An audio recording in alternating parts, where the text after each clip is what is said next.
In this demonstration, we're going to get started with React.js. I'll first install React.js, and then we will have a look at the directory structure, and we will start working with a few of the files that are going to be installed automatically for us. So first things first, let's go ahead and install the application using sudo npm install. I'm going to install it generally. And I'm installing a package that will allow us to get started a little bit quicker. Create React app package does is that it gives us the ability to just start working with the application rather than having to install Babel and a bundler and things like that. So this gives us a quicker start. So I'll hit enter here. It's going to ask me for my password, and it should install it for me. I'll pause the video while the installation continues. So the installation is complete, and I had already installed it on this machine, so that's why it took not too long. But let's go ahead now and start up an application or create an application. So I'm going to use the command create React app, and I'm going to point it to the application I wish to build. It's going to be called skills. I'll hit the enter key, and it should build up that application for me. I'll pause the video while it is building. As I wait for the application to complete, I will mention that this does depend on having Nodejs installed on your machine. So the application is complete, and because I named my application skills, I am going to cd into skills now. In fact, they actually tell you to do it here and then run npm start to get that application started. So once I'm inside of skills folder, I can type in npm start. That will spin the application for me, and pretty soon we should see a browser appearing on the screen. There it is. It's a boilerplate app that was provided for us by the developers of this React.js. So I'll just move this over to the right so we can take a look at the folder structure and things like that.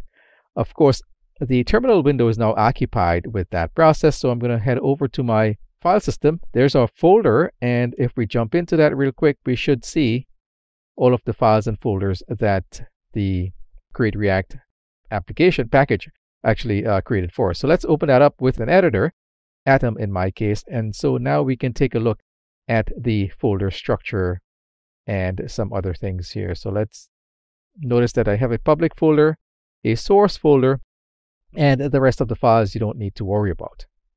The first file I'd like to look at is inside of the public folder. If we jump in there, go to index.html, and scroll down to the bottom, you will see a very special div tag here on line 26. That's our root div tag. It acts like a container for what you're seeing on the right side of your page in the browser. The next file we will look at is in the source folder. Let's take a look at index.js. Notice on line 7, we are using something called React DOM render, which was imported up at the top of this file. And we are importing also the app, which is this app.js file here in that source folder. We'll get to that in a second. We are actually rendering the app again, which is what you see on the right side of the screen. But notice where it's being rendered to. It's being rendered to that root ID'd div tag. So let's jump right into app.js. And this actually is the code that you're seeing on the right side of your screen, which is being rendered in the browser. Now, just to get started, we could actually remove everything from inside of our header area. And I can actually type in my own code. So for example, I could type in a code.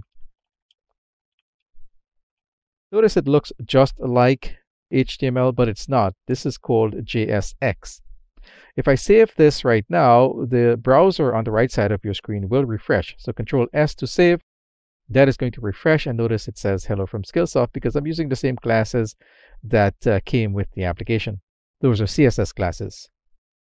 I could also do a const, and I could, let's put in a location here, and I can pass that some HTML that I wanted to. So let's just say location is Canada.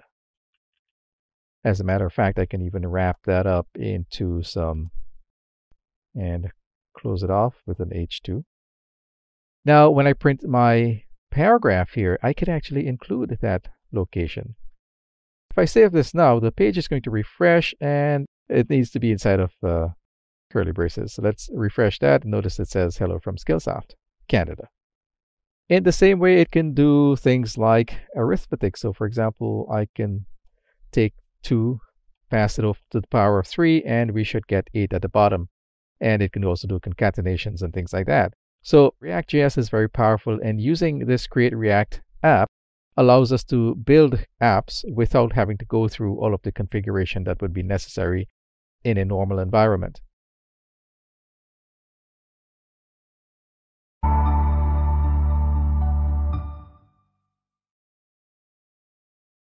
In this demonstration, we will continue working with React.js, and I'll show you how to add components to your React application. On the left side of your screen is an application that I built using Create React app, and on the right side of your screen is a browser rendering any changes I make to that React app. The first thing I'd like to notice is that, again, this is a boilerplate application that we got simply by running Create React app. Notice that this on line 5 of this app.js file, it is a function that is returning what looks like div, actually JSX, but it eventually turns into JavaScript once it gets to the browser. But the important thing here is that it is a function, and that is the key in terms of building components. What I would like to do is create 3 components, one for my header, one for my main content, and then one for the footer. Later on, we can develop that content into something more meaningful, but this is just to get started in terms of working with components. So the first thing I'll do in my source folder is actually create a folder called components. And once I have that folder, I'm going to create 3 files. So the first is header. The second will be my main content. And the third is going to be my footer. So now I have 3 JavaScript files that I can create these different contents with. So let's start with the header. The first thing that we want to do when we build components is import the React library from React itself. Once we have that, I can write a function that will return the header for me. So I'm returning header. It is a function, so let's put parentheses as well as a function body. But inside of the function body, I will return some JSX code. So header and whatever I want my header to be. So this is the header. I'll close that off with header. Of course, it's better to construct your code in such a way that it becomes easily expandable as time go on. So something like that would work as well. Also, it would be better to wrap up your content inside of these parentheses here, so that way it's a little bit safer to work with. So now that we have that, one last thing that we need to do here, after all, this is ES6, so we need to export the header component, just like that. I'm going to save that. Nothing should happen on the browser side, but at least now we have a new component. Now, developing the other parts of this application with components is just as easy. So what I'll do is I'll copy what I've got here and go to the main content as well as the footer. And now all we really need to do is change up the various words. So for example, for main content, it's going to be here. That's going to be the name of my component. And I am going to actually export that as well. Of course, we could have put the export right there inside of the function. I also need to change these tags, or what looks like tags, to be main content. I'm going to save that file. And the last one is footer. So instead of importing, and I must have not add in a .js here. That's why I'm not getting the color coding and things like that. So let's change this to footer. And that's the function that I'm going to export. Change this also to footer. I'll copy that, paste it underneath. I'll save all of that. So now I have components that I can pass over to my app.js file, which kind of acts like the container. So here in the app component, I am going to remove the content that came with default application. In fact, I will also remove the headers and remove the class because I don't want the black background to change what I am trying to do. So now in order to make this work, all I have to do is import the various components that I just created and then insert them into the pair of divs here on line 7 and 9. Okay, so let's get started. Import header with uppercase H from, and we have to specify where that's coming from. It is coming from the components folder / header with Nodejs. I'll copy that line, paste it 2 more times, and change this to main content. And the component is main content. And then we have footer. And that file is called footer.js, but we don't need the JS. Now, what I can do is simply insert these various components here, just like any other tag, except that we're going to do them as self-closing tags. So main content, and finally footer. I'll save that. Let's see what happens on the right side of the page. And there you see we have our 3. Actually, they all said header. And that's because probably I did not change this part here. Let's see, main content. Save that. And for footer, it's going to be save that. And now, of course, we get the 3 different components that I've just inserted into my app.js. In this way, we can build several different components and have them work together.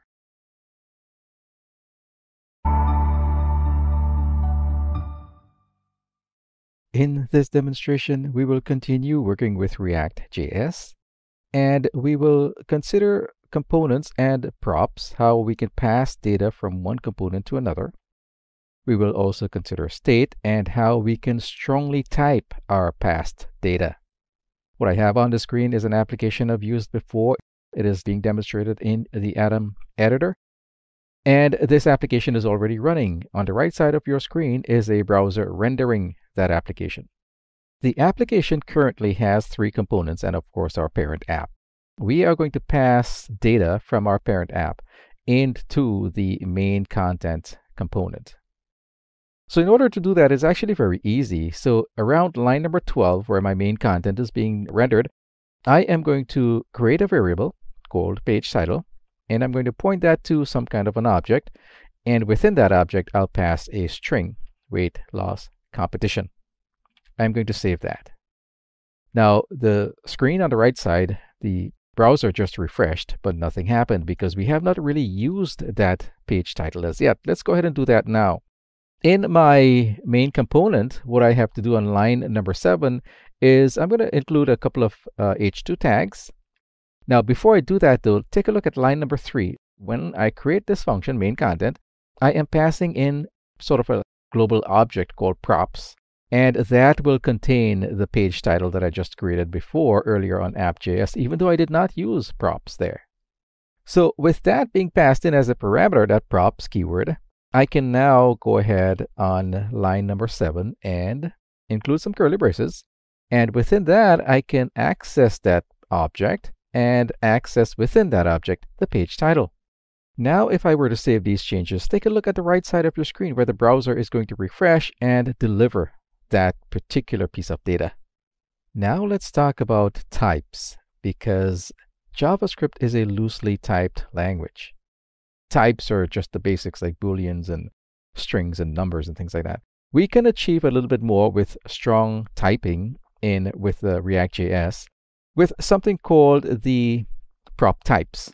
And as you can see on line 2, I am importing that from a package called prop types. I can now use prop types, let's say lower down before the export area there. I could use prop types. Of course, I have to use the name of the function, in this case, main content. and then prop types. And I can point that now to an object in which I am going to sort of describe what the page title should be. So on line number 14, that page title should be of the string property type. Now, I'm going to save this, but nothing is going to happen on the page.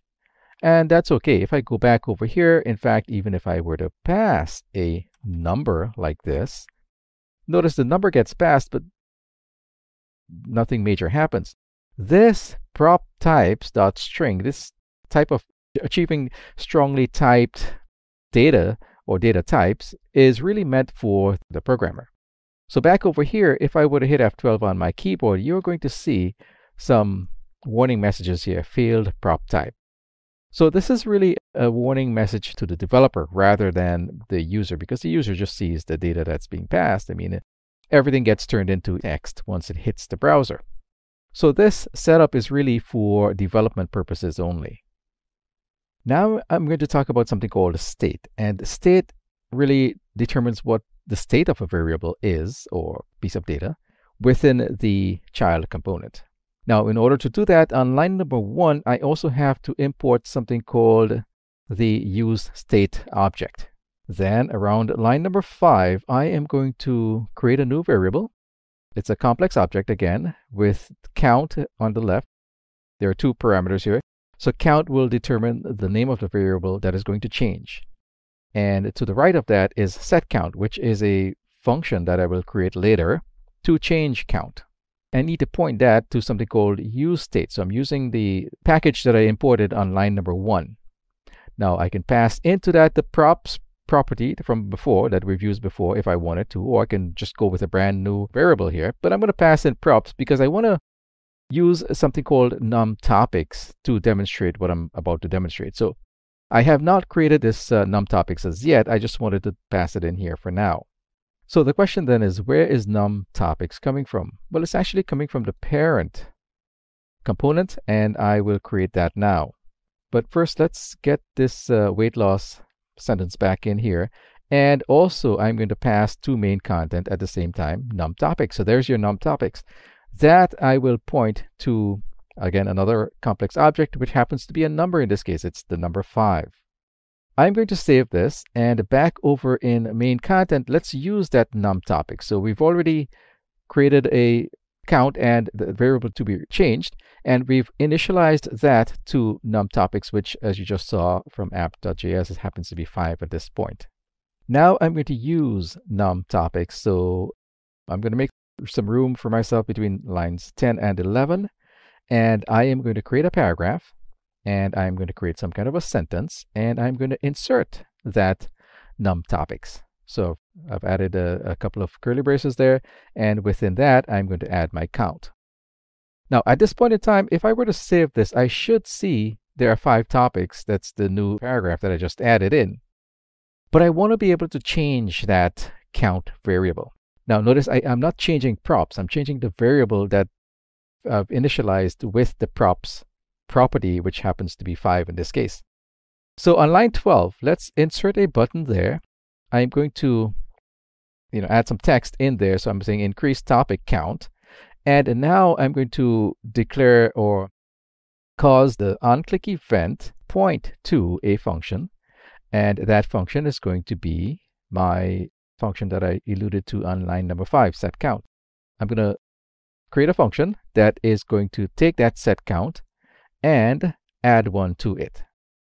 So this function is an arrow function created. I can now save this, and nothing has changed, but now we see that button on the page. And if I were to click on it, notice that the variable changes. It changes to 7, then to 8, etc., etc. But we started off with 5. So I've covered quite a bit in this video.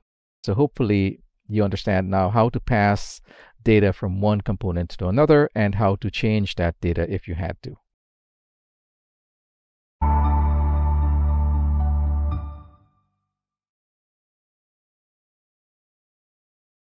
In this demonstration, we will take a functional component from React and turn that into a class-based component.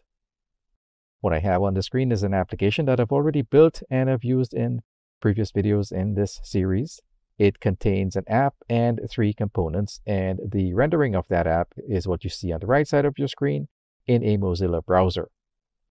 So this works as it is. We can see the 3 components, and what we're going to do is, again, pass data back and forth between app and the main component. In fact, what we want to pass is something like the page title, and so I'm going to pass that inside of curly braces, and the data that I want to pass is weight loss competition. I'm going to save it for a second, but you won't see any changes here because we have not dealt with the movement of data back and forth. Let's first deal with or handle the situation of turning this function into a class. Obviously, I would have to first of all import on line number 1 the necessary packages. In this case, it is component. Then once I have that, over in line number 3, I can change function to class. And of course, I removed the parentheses and parameters. You can't pass parameters in a class definition. But we could, of course, extend component. And now it looks more like a class. If I save it, we probably will get a failure at this point, and that's okay because we have to include a render method once we do this. So let's include our render method on line number 4, and we are going to wrap up the return, which is called this is the main content. I'll save that now, and it should be right back to the place we were before. So just like that, with just a few little changes, I have converted a function into a class. But we still have the issue of the data that we're trying to pass. So because I have a class now, I can actually create a constructor. So underneath line number 3, I am going to start with my constructor keyword and the curly braces. And within that curly braces, of course, we have to have a parameter as well because it is a constructor method. There is where I can pass my props property or props object. So now I have access to that data item on app.js. So we first of all have to call super. So I'm doing that on line number 5. We must pass super and pass it the props object so that we can access data items on that object on both files. So now that I have props in my class, I can go into the main content area on line number 12. I'll include a couple of h2 tags there. So on line 12, in between those h2 tags, I am going to include some interpolation characters, and then I'm going to access a variable that I have not created as yet, this.state.title. Now, in order for me to access that, I have to go back up into my constructor and create that this.state variable. And I'll point that now using interpolation, curly braces as well. I am going to point that to title. It's a name value pair, so it's title, and then this.props.page title. And that's where I'm going to be passing that sentence that I created on app.js, this weight loss competition. I will be passing that data item into my class via title in this case. So it's going to be this.state.title. If I were to save these changes now, we should see that appearing on the browser window. Now, what if over in app.js we have something else to pass? What if I had something like num topics, which turns out to be a numeric value, and I wanted to pass that as a data item? Let me just save this for a second. Now, over in main content, I have already created this inner structure here, which I have available to the rest of my class because it's in the constructor. What I could do here then is create another name value pair on line number 8. So comma on line number 7, and line number 8, there's my count, there's my name, and the value is going to be this.props.numTopics, just like we did for page title. I'm going to issue a save here to make sure that nothing has changed, but now we need to be able to use this numTopics, this count that I just created. So in the main content area, I'm going to include a couple of paragraph tags there, and inside of those paragraph tags, I'm going to do something just like I did on line number 16. First of all, I'd create some kind of a leading sentence. This is the number of topics. Then I'm going to insert that count on line number 8. So it's this.state.count. And if I were to save everything here, it should now give me this paragraph tag on right underneath weight loss competition. And you see the number 5 being displayed there. That 5 is coming, of course, from app.js because that's what we initialized our num topics with. So this is a good start. But I want to do a little bit more here. I want to be able to insert a button on the page display to be able to increase that count if I wanted to. So how do I do that? Well, on line number 18, I'm going to include a button, opening and closing tags. And inside of the button, let's give the button some kind of a context. So in this case, let's increase the number of topics. Great. That's what will show up in the button itself. Then the button itself on line number 18, I'm going to see if I can tap into that onClick event and point it to something that I'm going to create in this class.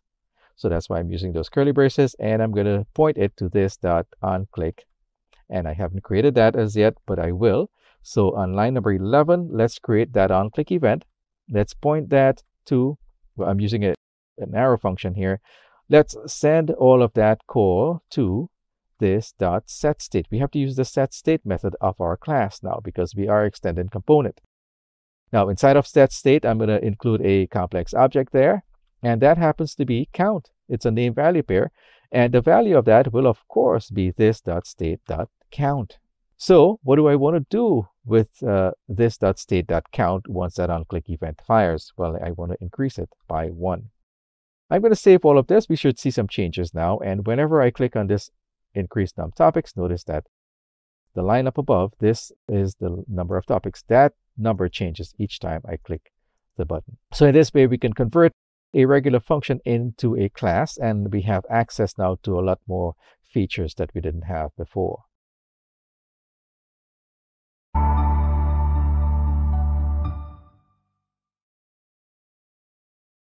In this demonstration, let us continue with React.js, and let us configure routing to do simple routes in React.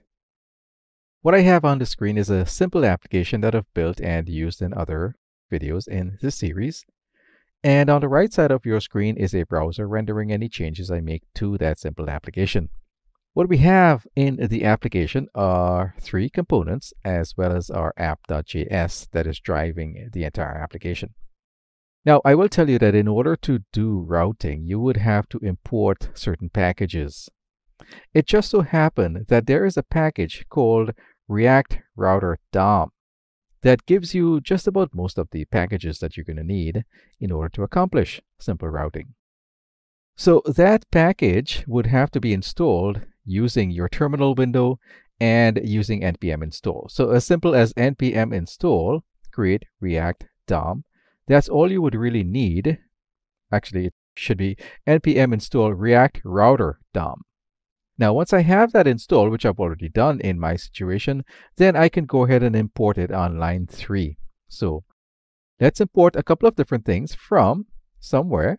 And what we are importing is browser, router, as well as route. We are installing that or importing it from React Router DOM, the same package that I just mentioned. Once we have this package, then we can use 2 features that we just imported, browser, router, and route. So let's go ahead and use that now. So let's see, on line 11, I've inserted a couple of tags there because browser router now becomes a tag. So it's browser router, and there's a closing tag for that. Now, all of my different routes will be included in browser router. But I have to now use route for that. And route happens to be a self-closing tag. So on line 12, I've inserted route. And then I'm going to use the path variable and point that to the root path. And that, of course, is represented by a /. Now, every time I have a path, the corresponding component has to be given to the right of that path. So in this case, my component is going to be pointed to header inside of curly braces. Now, if I were to save this right here, notice what happens as the browser refreshes. Now it has a path to go to, and it went directly to the component header. Let's take a look at header in my Atom editor. As you can see, it simply says this is a header. So it means then that I can configure browser, router, and route to serve any of these other components that I have. So in fact, let's go ahead and do that now. So let's create another route, and we are going to use path again. We're going to point it to, this time, it is going to be /main content. And component that I'm going to use for main content is, of course, main content. Just like that. I'll save this. Now in my browser window, if I were to go to /main content, I should see this is the main content. Let's verify that by going to the main content.js file. Notice it says this is the main content. Over back in the app folder, now that we have main content, let's go ahead and do one more, which is footer. So the path is footer, and the component, of course, is footer. It goes in between curly braces. I'll save that, and now if I navigate to footer, we should see this is the footer. Now, notice that every time I go to one of the other components, I see header component. So there's an easy fix for that. I will go back into my app.js file and look at line number 12. I am going to insert this a simple keyword here called exact. Now, when I save this, notice what happens on the browser window. It refreshed, and now we don't see header anymore. So let's try main content, which we did before. Notice it says this is the main content, and we don't see header. So in this way, we can configure very simple routing using browser router and route.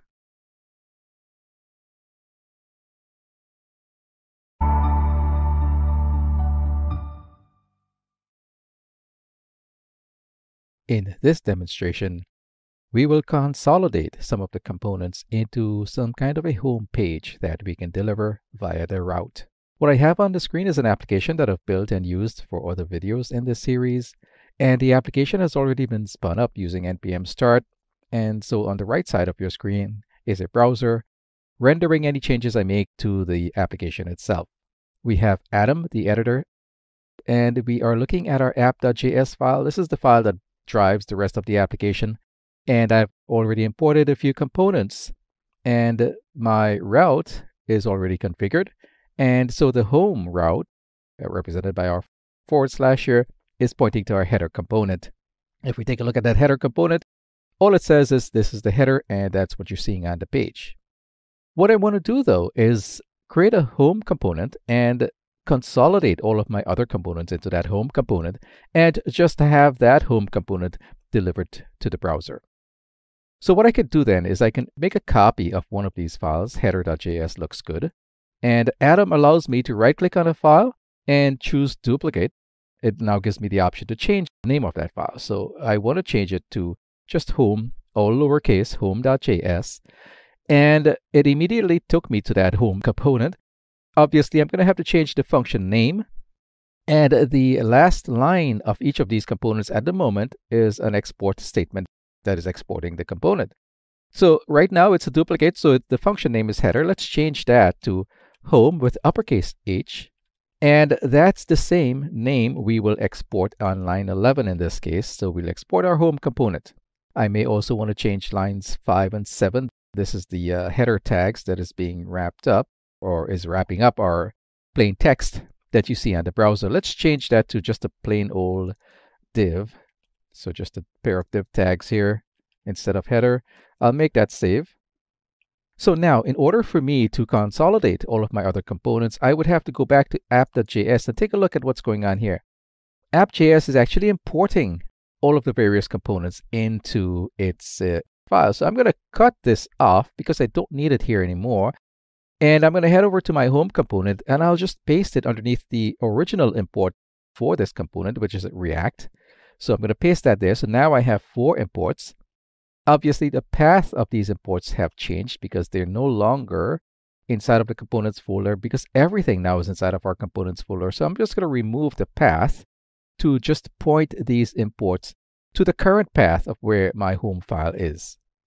Now back on app.js, as you can see, we have our routes and everything. So our routes is going to the header component right now, but I don't want it to go there. So I'm going to change line 10 to point that to the home component. Now, I also do not need any other routes for now, so I'm going to remove those routes, otherwise I will get an error. And so now I can save our app.js file, and we see that home is not defined because I have not imported it. I will have to do an import here, so import my home component. So that's home from, and now it's going to be a path that includes the components folder. So look inside of the current folder, and then you will find a components folder, components/home. So if I save this now, the application should refresh, and now I see this is a header because the home component probably has this as a header. So that's what we're seeing here now. Let's save both of these files, and now we can configure our home component to deliver these various components. So I already have imported them. So on line number 9, I will replace the text that I have there with the component that I want to deliver. So in this case, it is header, and that is a self-closing tag. The next component I want to show on the screen is my main content, again, self-closing tag. And finally, we have our footer down at the end. And once I do a save here, we should see something change on the browser, and we have our 3 components. Now, I am going to mirror the website that I've already built, and included in that website is a menu. So I'm going to create a component just for my menu, and I'm going to insert it within the rest of the components here. So again, I am going to use Atom to duplicate my header file, and that gives me an opportunity to rename that file. So I will rename it to just menu, all lowercase, menu.js. And once again, I will change the function name to menu. This time it's a menu with an uppercase M. And it is also the name that I'm going to export down at the very last line. Well, yeah, for now, let's just change the wrappers, which at this point in time has the header wrappers. So lines 5 and 7, let's change that to menu, but this will change in the future. But for now, we can change it up like that. And over in my home component, I can now include that, let's say, under the header tag. I'll copy the header tag, paste it, but replace the word header with menu with an uppercase M. I'm going to save that now. Oh, I have to import it as well. So that's one more import that I need to do. So underneath footer, actually, let's import it underneath header. Everything stays together. So let's import menu from menu. Once I save this now, we should see this is a header, and it says this is a header underneath, but it should say, let's just change this up real quick to menu. This is the menu. So now it'll say this is the menu. Now I know that menu is off to the right a little bit. It's indented, but that's okay. It's probably picking up some CSS somewhere, but we will be changing all of this in the future. So once again, in this way, you can pull off all of the pieces of your various web page parts and put it together. Now, sometime in the future, we will do a video showing you how to add HTML to the various components so that we see something that looks like a real web page rather than just these sentences.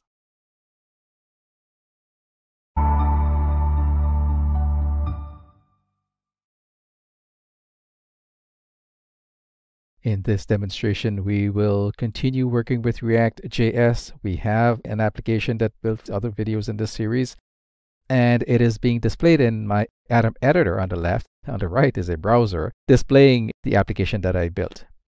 That application has various components, and we have put all of those together in a previous video into our home.js file. So our home file contains all of the various components. Remember, we had to import them, and then we can display them by returning a div tab that is wrapping up all of our components. What we'll be doing in this video then, or this demonstration, is adding HTML to these various components. Right now, they're just plain text, but we want to make it look more like a web page. So one thing I'll be doing throughout this demonstration is copying and pasting HTML elements from another website that I had actually built. So there is a lot of copying and pasting going on, but the idea is that you can add any type of HTML content to your various components and then stitch them together in a file like this, like a home.js file, and then display that on the web page. Let's start with the header component. So back over in my header component, I do have some code there already, but this header component actually uses an image as well as those HTML elements that I mentioned before. So I have over on the left side an image, let's see, chart GIF right here. That's inside of our source folder, and we do have a style. I'll be using that style sheet later on. But for now, what I want to do is import that image.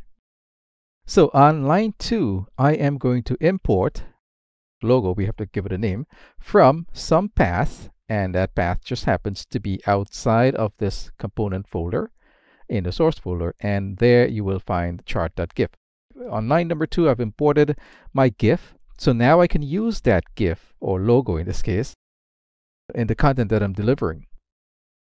Between my header tags, instead of having just a plain old text sentence there, I am now going to insert some code in which I am going to use an image tag, tell it where the image is located, and of course I have to give it an ID because I am using this image in my CSS. The second HTML element that I will insert is an h1 tag, which contains some other content. Now I'm going to hit Ctrl S on the keyboard, and that should deliver this new content over to the browser window. Now obviously the CSS has not taken effect as yet because, as I mentioned before, I do have my styles.css file here. But if we look at our app.js file, which was the original file that we got when we installed React.js, they have their own file called app.css. I'm going to replace that with my file called styles.css. I'm going to save that, and immediately you should see the effect taking place on the right side of your screen. Now I will drop down percentage view of this page so we could see things a little bit better. So I've got my header going. Let's do the menu now. So let's head over to our menu file, menu.js, and again I will copy and paste some HTML code. Now for my menu, I am not going to use these menu tags, so I'm actually going to remove everything from between those return parentheses, and I'm going to replace all of that with my own pair of nav tags, inside of which I have my UL, unordered list, and some list items. I'll save that now, and we should see something that looks like a menu up at the top here on the right side of your page, and it even has all of the pseudo elements that I created in the CSS. Now before I do the main content, let's just do the footer, because that's pretty much an easy one. It's really just a horizontal rule that I have with some copyright information. Now I've already got my footer tags. I'm going to keep those.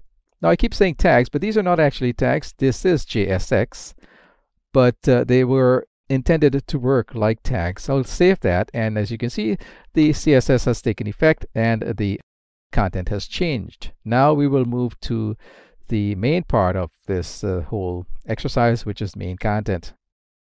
Now again, I will remind you that I am cutting and pasting code from an existing website, and I've just pasted in some boilerplate code here, which just happens to be lorem ipsum code. So there's an h2 tag with 3 pairs of paragraph tags. If I save this now, the effect will take place, and as you can see, the content has changed. Now, I do have some CSS that I've applied to this main part of my website. However, that CSS is looking for a main tag, which is a semantic HTML tag, not main content. So let's remove that first. I have a couple of other changes to make here. As it happens, my main tag is actually wrapped up inside a pair of div tags. Now, in order for my CSS to affect this part of the web page, I have to give my div an ID, and it just happens to be container. So I have my div with an ID of container. Now my CSS will affect this part of the page, but I also have to have a closing div tag here. And now this pair of div tags becomes my container, so I can indent my main tags over to the right. Now I'm going to save this. We should not see much change over here, except that it does have some indentation a little bit because I do have some CSS being applied. Now there's one other part of this web page that came from the original website, which is something called an aside, and I had some aside situated on the right side of this page. So it means then that I have to create a new JS file, which becomes a component, and I will deliver that as aside over into my new website. Again, I will use the features of Atom Editor, and I'm going to right click on the header file and choose duplicate from my Atom feature, and I will rename that header.js file to aside, all lowercase. So now I have an aside JS file which will become a component. Of course, I'll have to change the function to aside, and I will also have to export my aside. So then all I really need to do is change the return part of this. Now obviously we're not going to be using the logos. Let's get rid of line number 2 that came over because I duplicated one of my header file. So let's return aside first of all. So I'll change the wrappers in this case from header to aside. and I will replace the inner part of those aside tags with the 2 pairs of section tags that came from the original website that I created. So now I have an aside already created. So I'm going to save that, but where do I put it? Well, I can come over to the home tag here and insert it in here. Now, I will tell you that it won't work, but let's just go through this exercise so that you see how I can fix this. So I've just copied my menu component from line 11, and I'm going to change that to aside. I'm going to save this, but look at what happened. Okay, so we need to import aside as well. So I'm going to copy my last import statement from line 5, duplicate that, and of course change up the component to aside. And importing aside from the aside.js file. Now you see the aside showing up here. But notice where it has showed up. It has showed up above the main content. We don't want that to happen. So what I'll do is I'll remove line 13 and move main content to 13, but paste the aside below the main content. I'll save those changes and the aside drops down. But again, this may not be what I'm looking for. If I hit Control on my keyboard and I drop down the percentage of this file to, let's say, about 60%, notice that it does appear on the right-hand side, but it appears a little bit below the rest of the main content. And that's because the aside actually belongs to main content. What I'm going to do then is I'm going to remove the import from home and go to main content and import it there. So on line number 2, I'll import the aside there, and right underneath where my closing main tag is, I am going to import that aside component.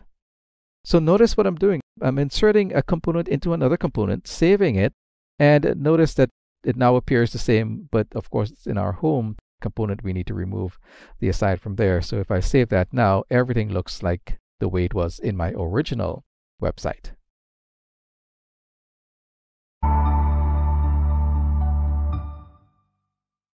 In this demonstration, we will use the application that we have built previously, and we will use that application to make an API call to a particular endpoint that I have serving on my local server. What we have on the screen is that application that I talked about. It is being delivered in the Atom editor, and what you're seeing on the screen are the 3 main files and the 3 tabs on that editor. On the right side of your page is an HTML browser. Right now, the application is broken, but we will be fixing it shortly.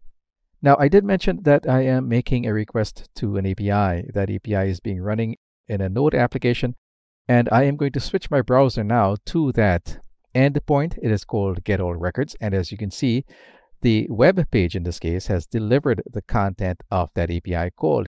It happens to be a MongoDB database. So I will be making the same request, but using React instead. So I have my app.js file open here. It already has routing, and that routing is being routed actually on the route path to the home component. That home component is on my second tab, and in the middle there you see on line number 12 the main content component being delivered. That main content is coming from a file called maincontent.js, and this is where we are going to be filling in and making that hit to the API. Now I will be using the regular JavaScript fetch method to do this. So let's get started. The first thing we're going to do on this page is build a constructor. We already have a class called mainContent. Let's build up that constructor. It is a constructor method, so it has a body, and within the main content we're going to call upon a method called componentDidMount. React has given us this method just to make sure that the components that we're working with has been added to the DOM on the web page to the right of your screen. So componentDidMount will give us that feedback as to whether the element has been added to the DOM. So again, it is a method, it has a body, and we will be using this shortly. Again, this is where we are going to be adding our fetch, because obviously we want to be able to make that API call when the components have been loaded.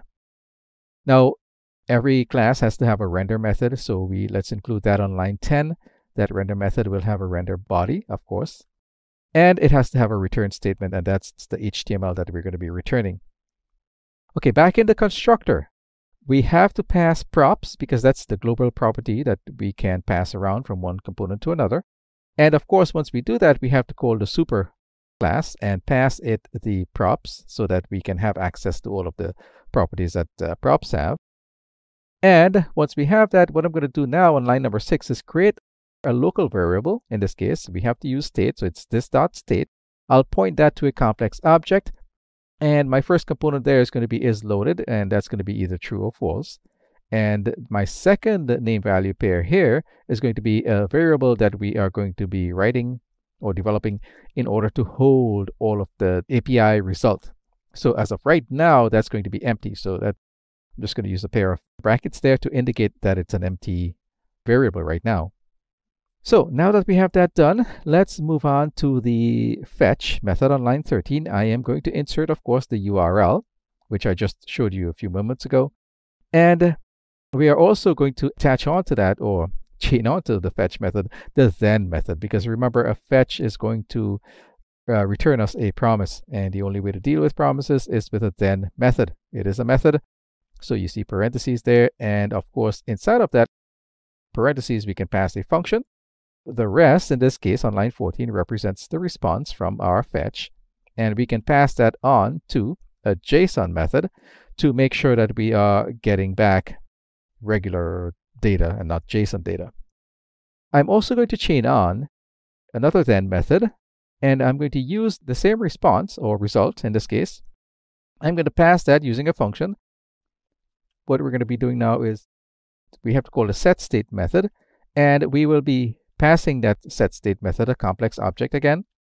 And inside of there is where I'm going to be loading up my data from the API fetch on line 13. So it is at this point on line number 18 that's where I am going to be sort of initializing my all waits with the unJSONified result from line 14. Awesome. So now we have our hit happening on 13. We have a result on 18. Let's now render this data onto the web page. So on my render method on line 25, let's insert a pair of div tags because we want to wrap up everything into these div tags, and a pair of curly braces because now we're going to be inserting some React code. So what I want to do in here is the same state, this.state.allWaits. That's going to be an array at this point because we have unwrapped the JSON part of it. And what I want to do is just use a map method. This is a recent JavaScript method that uses to iterate over collections of data, like in this case. So it's a method, and we have access now to the individual parts of that allWaits array. And so I can take that emp, which represents each line of that array, I suppose, and pass that on to some kind of a function. So in this case, it is going to be, I'm going to insert a pair of div tags into my map method. And inside of there, I'll insert a couple of curly braces because I know I have two pieces of data. The first is emp name. The second is emp weight. And I can access those data items now via my emp variable, which is inside of my map function. I could also, if I wanted to, insert them as some kind of a sentence. So I can say this person weighed so much on this particular date. Now I don't have a date value in my databases yet, but that will be inserted in the future. So now I can just use a placeholder on there. Now if I do Control S on the keyboard, it should save all of that. On the right side of your screen, you should now see that data being displayed. So this is React and how it deals with making API calls and things like that. Now, there are other methods you can use besides fetch, but for this instance, I've used fetch, and you see the result of that.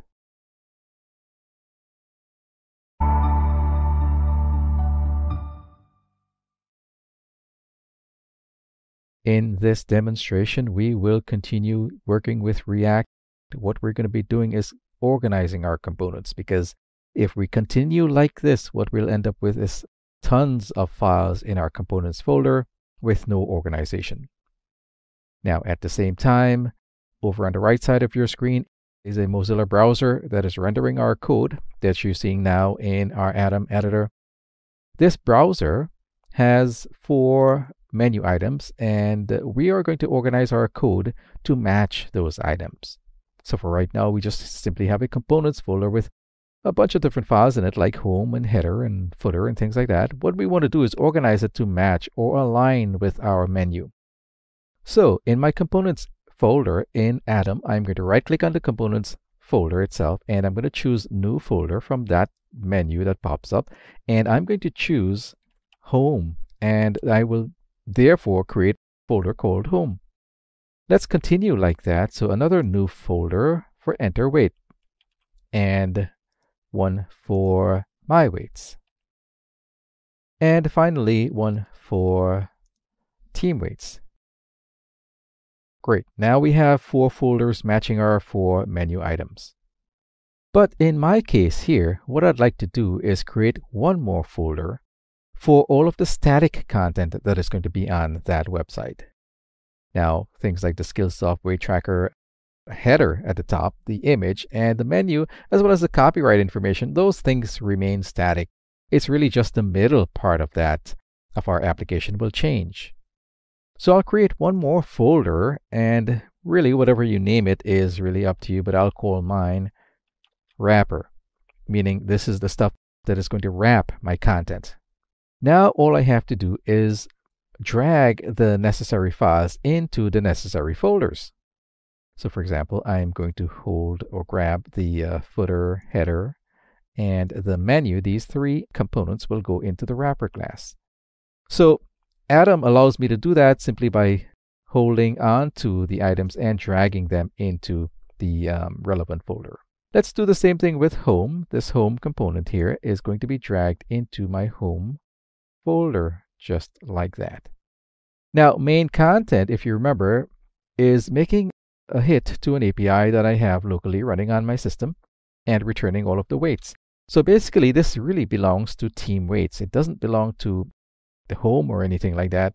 So that's what I'll do with this one now, with this particular component. I'm going to drag that into team weights to get it prepared when I do my team weights, sort of like a wrapper for the content that I just put in there. Now, of course, by doing this, a lot of things will change. For example, if I go into my app.js file here, my home component is no longer in just component and then home. It's actually inside of home /home. Let's save that. The rest of it is fine, but the various links on the various parts of this application will change. For example, in the wrapper folder now, if we just go to header, for example, this chart here is going to change. It won't no longer be where this location is. In fact, it's going to be 2 levels up. So let's make that change. Let's check our home component. We are importing a lot of stuff from various places that I had just on the components folder before. But now they're all inside of that wrapper folder, so we have to include that. So what I did was on line number 2, I included the wrapper path, and I'm actually going to copy that wrapper with the / and paste it for menu. And well, we're not using main content, so I'll just put a comment there for now. We're also going to need it for footer. And I'm going to delete main content from line number 12. I'm going to save that. Now, there's a possibility that I still have not done everything, but what I will do right now is start the application and see what happens. So npm start will start up my application, and if there are any other errors, it will now show up in my root path. And so here's our first issue. It can't resolve wrapper footer. And this is in the home component, exactly where I am right now. And that is absolutely correct because I did not go all the way out. I told it to look for wrapper in the same folder that we are in now. And there is our file rendered. So we will continue like this in another video, but at the same time, I just wanted to show you that it is possible to organize all of your components into some kind of a folder structure so that we can develop this website in the future, and that development process will be a lot easier.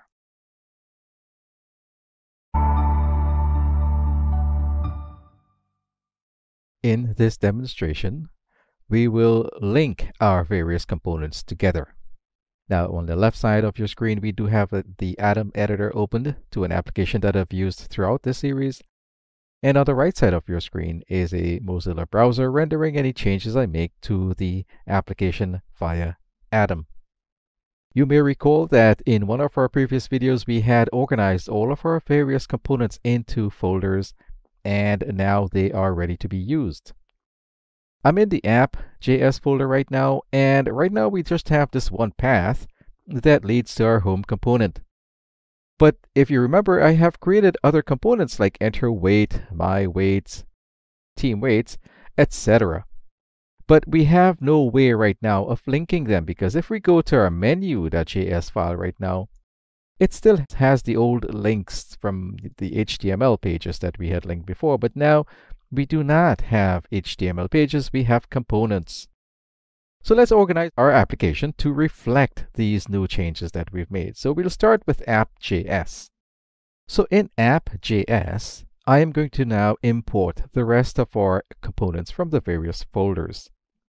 So for example, well, first of all, I'll copy the first import that I had, change and do that 3 more times, and then simply change the various wording or code on each of those line items so that we import the correct thing. So for example, on line number 5, we are importing enter weight. So let's change that to enter weight.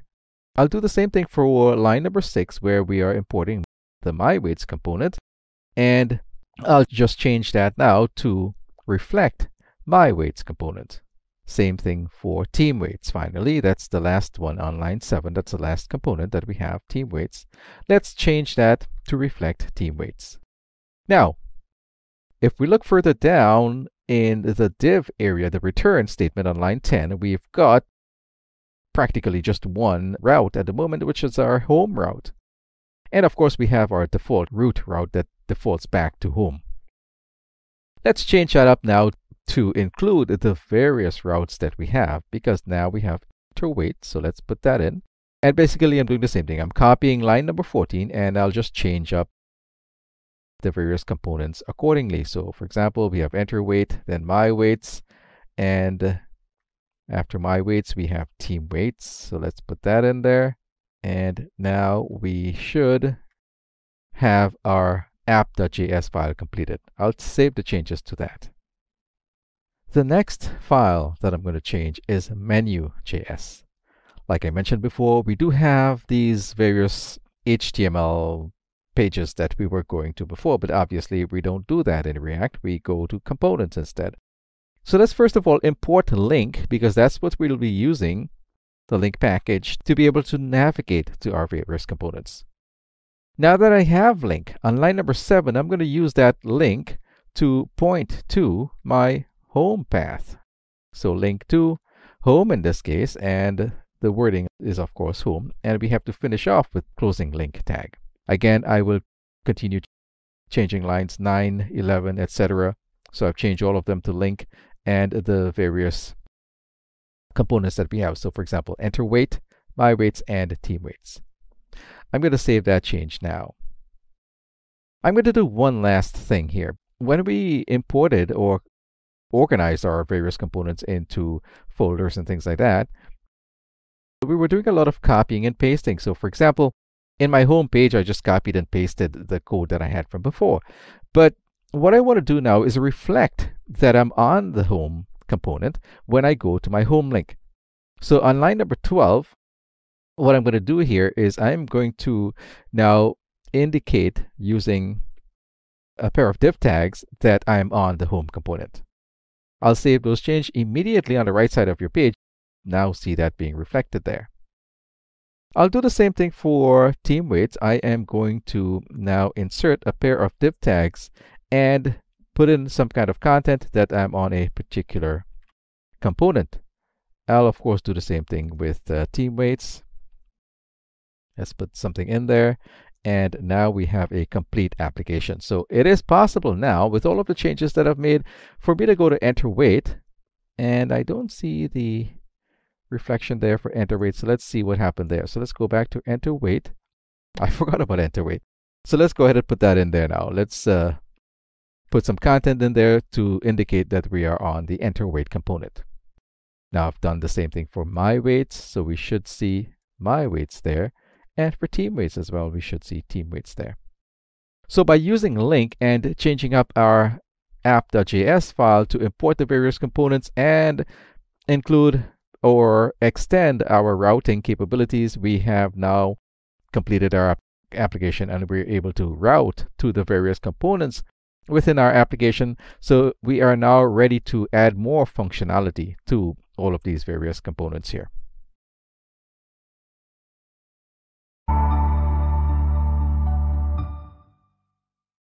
In this demonstration, we are going to work with forms. We will use our enter weight file that we had created before and insert a form in there so that we can get that form ready to submit data. As usual, I do have my Atom editor opened on the left with the application that we've used throughout this series. On the right side is a Mozilla browser that is rendering any changes I make to that application. So here on the left side within the Atom browser, we have our enter weight, and I have changed the enter weight function as it was before into a class. So I have included the component package as well as I'm extending that component package or component class. At the moment, we are simply rendering some text onto the browser screen. So if I were to navigate to enter weight, it'll say you are on the enter weight component. But what I am going to do between those div tags on line 12 is insert some code that I had created for the original HTML document or HTML form that I used to submit to my API. So at line 12, I will now change that to a form.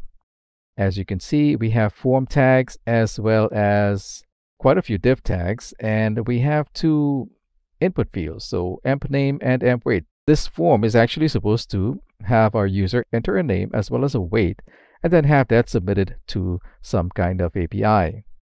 Let me save those changes now, and you should see that being rendered on the right side of your screen.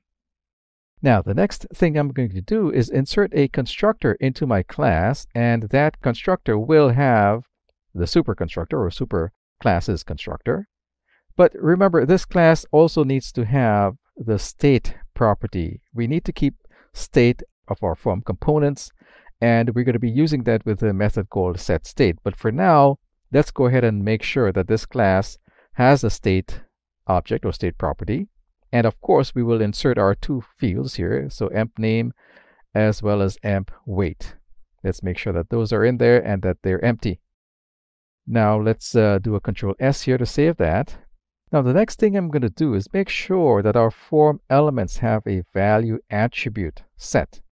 And in this way, it means that the values in those input fields will always be this.state.value. So that makes the React state the source of truth for this form. So in other words, whatever we display inside of those input boxes will always be from our state property.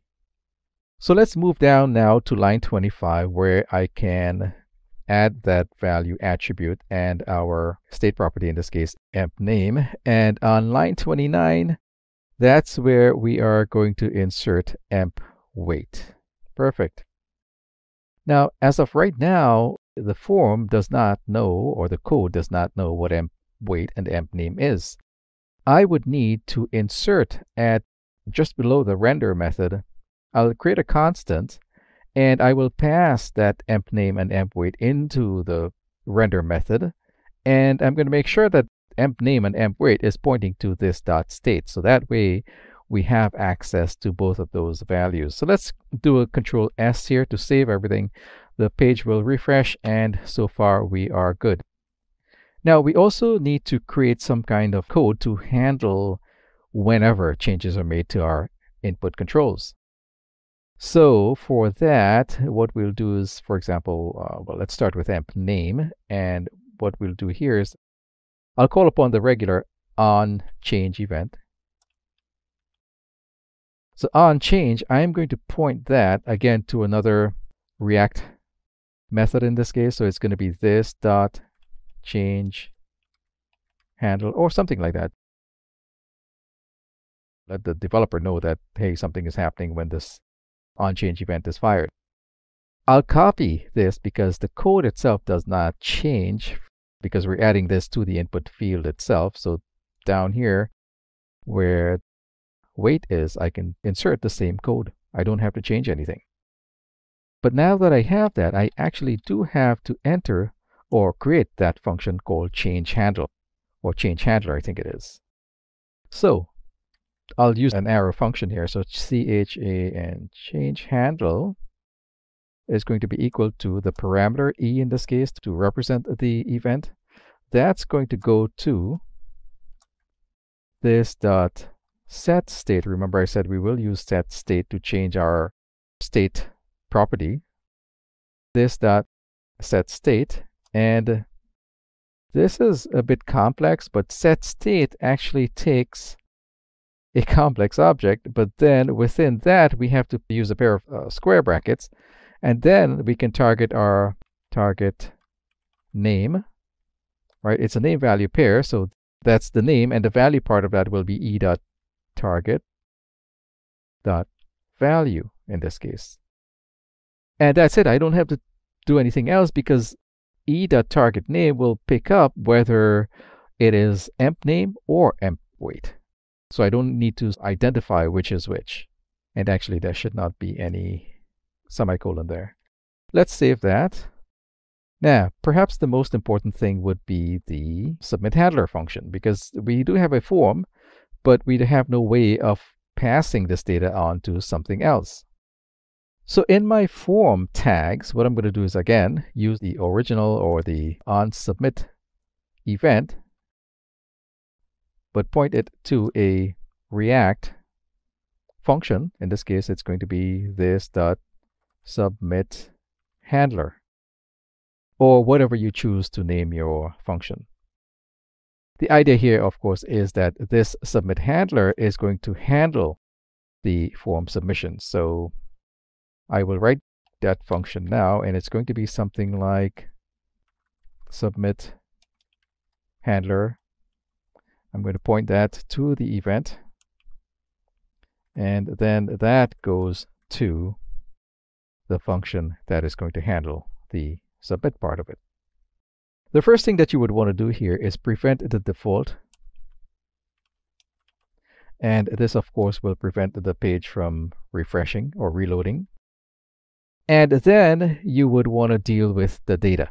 Now, we won't actually be submitting the data to our backend at this point, but what I do want to do though is log what we are getting from our data. So let's log this dot state, getting from our form, I mean, not data. So let's log it for now. Let me save all of these changes. And I think the last thing we need to do is change our button here, because our button is actually supposed to be of type submit. So let's go ahead and do that now. Type is equal to submit. I'll save all of those changes and let us try this out. Before I try this out, I need to hit F12 on the keyboard so that we can see in the console window what is happening. So let's just say I entered the name Axel and I entered the weight, let's say 55. If I hit on enter weight, what I'm looking for is this object right here. So this is telling me that my form is hooked up and it is ready to be submitted to our backend.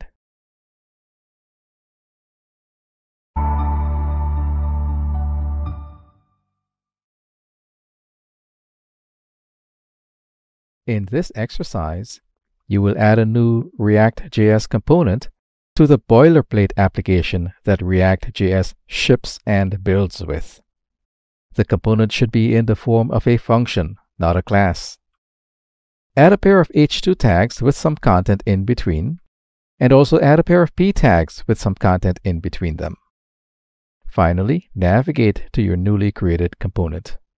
Now pause the video, try out this exercise on your own, but definitely return to the video to see how I would create this component. In this question, we were asked to create a new component. Now, we can do that in several ways. I can create a folder, for example, then create my component file in there. But for this simple assignment, let's just create it on the source folder. So I'm going to actually right-click on that source folder, choose New File from my Atom editor, and I'll give the file a name. And I'm actually going to name it same as the component. So in this case, it is home.js. I'll hit the Enter key, and now I have my JavaScript file, which will be turned into a component. Now, one of the first things you have to do once you begin writing components is to import the React classes from React, just like that. Now I'm going to create my home component as a function. It becomes a functional component. So let's start with the function keyword, and I'll give my component a name. Of course, it's better to use the name of the file itself, but with an uppercase beginning or starting letters, in this case, uppercase H. It is a function, so let's insert some parentheses and some curly braces for the function body. Now, before I go even anywhere further, let's go ahead and export this function so that we can import it in our app.js file. So export default home. Home must be spelled with the same uppercase H as the function name. Now, this is a function, so it should return something. What it returns is going to be the HTML elements that the question had asked us for. Now, this return is a method, so it has parentheses, but it is inside of these parentheses is where we will insert our HTML elements. So the first HTML element is an H2 element, and let's give that some content.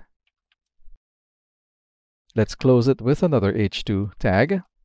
And the second HTML element is a regular P tag. Let's insert some content in there. Let's close that P tag. And I just need to do that right there. Now, the reason I asked this question about returning elements is so that you will remember that you can't deliver two HTML elements in the same return statement. It won't work. What you have to do instead is wrap up your elements, plural, inside of some other parent tag. In this case, I'm going to use a div tag, but it doesn't have to be a div tag. It can be any HTML element. But you must wrap up. In other words, when you return from a functional element, you should only return one pair of HTML elements. So everything else becomes a child. I'm going to save all of my changes. Now, how do we render this particular content here? Well, we're going to have to go back to app.js. So let's import.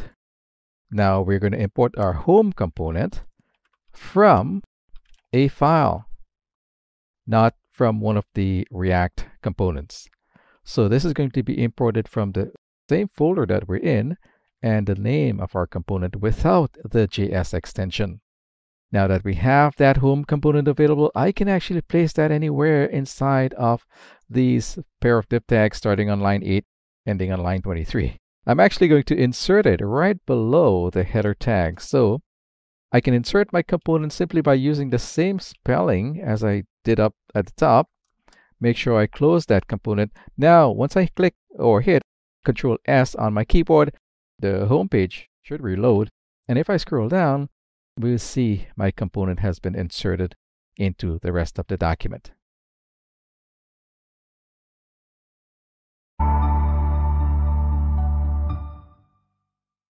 In this demonstration, I'm going to use my Ubuntu 18 system to install Nodejs. Now, although I'm using Ubuntu 18, the process of installation should be very similar with a Mac system. For Windows, there would likely be an exe that you can download and install from that. One of the applications that I'm going to require in order to get the raw files to install Node.js, I have to use an application called curl. What curl will do is that it will reach out to the address, the URL where the Node files live, and download that package for me. I can then use my other Linux features to install that package. Of course, I'm going to use apt-get in my case. So the first thing we'll do is sudo apt install curl.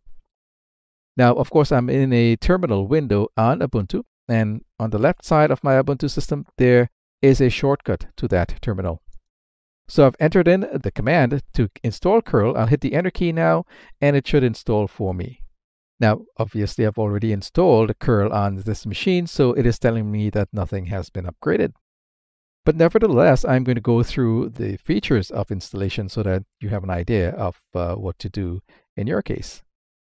Now that we have curl, we can go to the Node.js website and download the command, or copy the command, I should say, to to install or to download the Node.js files. So it's nodejs.org, and what I'm going to do is I'll paste that particular line of information, that particular command, because it is rather long. And as you can see, they are using curl as well as the address of where our files live. Now, in my case, I do not have this second part here, the sudo installer part. So I'm going to hit the backspace on my keyboard to go all the way back. And all I really want is up to the ending double quotation mark there where it says package. I'll hit the enter key, and curl will download all of the Node.js files for me. As you can see, it did not take very long, again, because I've already done most of this. So now that I have the raw Node.js files, I can now run the command sudo apt get install -y as a flag and Node.js. I'll hit the enter key at that point, and it should install Node.js for me. Again, I've already installed it, so we do not get anything happening major. But of course, in your case, if you're doing this with a fresh installation of Ubuntu 18, it may take a minute or two, all of the things that I'm doing here. Now that I've done all of that, what I want to do is type in node-v in order to get the version of Node that was installed, and I see 8.10. That's fine for my purposes. Now, with the installation of Node, you also get Npm, which is Node's package manager. It allows you to download packages. We're going to be using lots of different packages throughout this series, things like body parser, and so we're going to need that Npm in order to install all of that stuff. So I need to check using npm-v to make sure that npm was also installed. If it was not, it will prompt you to do that. It'll give you a message telling you what commands you need to enter in order to run or install npm. Again, once I have all of that, I'm going to now attempt to run something that does not exist, of course, and at least I'll get some feedback as to whether the installation is successful or not. So I'm going to do something like sudo node app node. I'll hit the enter key, and it should give me some feedback, like it'll throw an error, it'll say it can't find app in the particular file, etc., etc. So at this point, I'll say that I have a successful installation of Node and npm.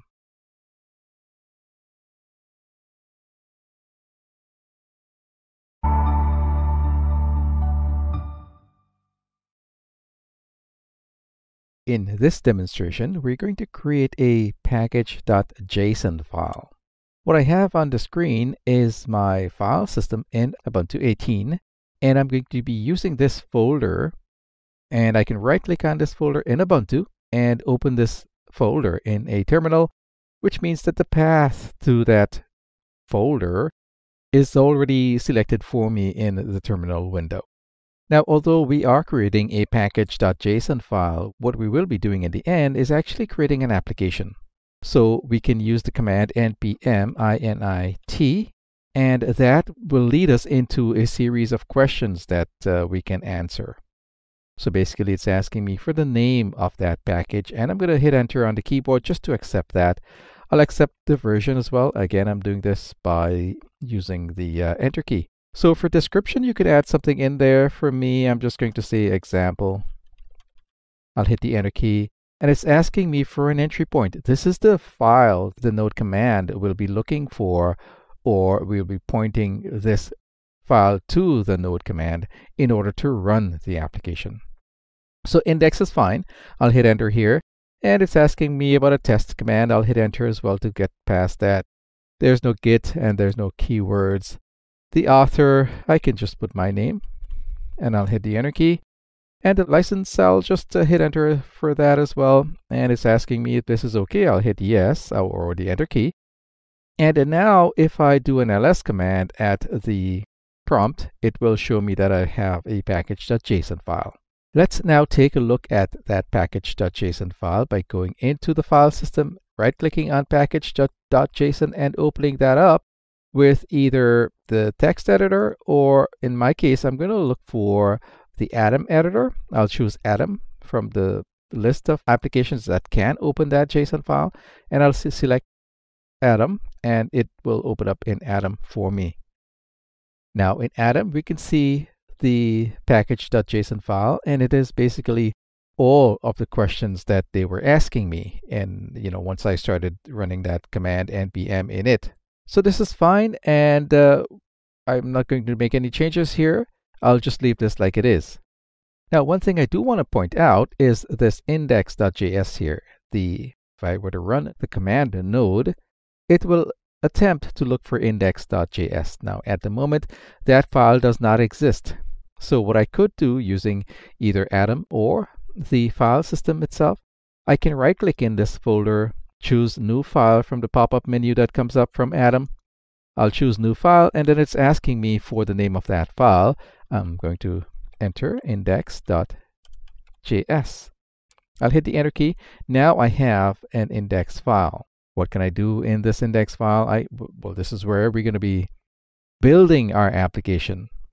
But for the purposes of this demonstration, I'm simply going to log something out to the console. Now I can enter the word log, hit the Tab key on the keyboard, and it will complete the entire statement for me.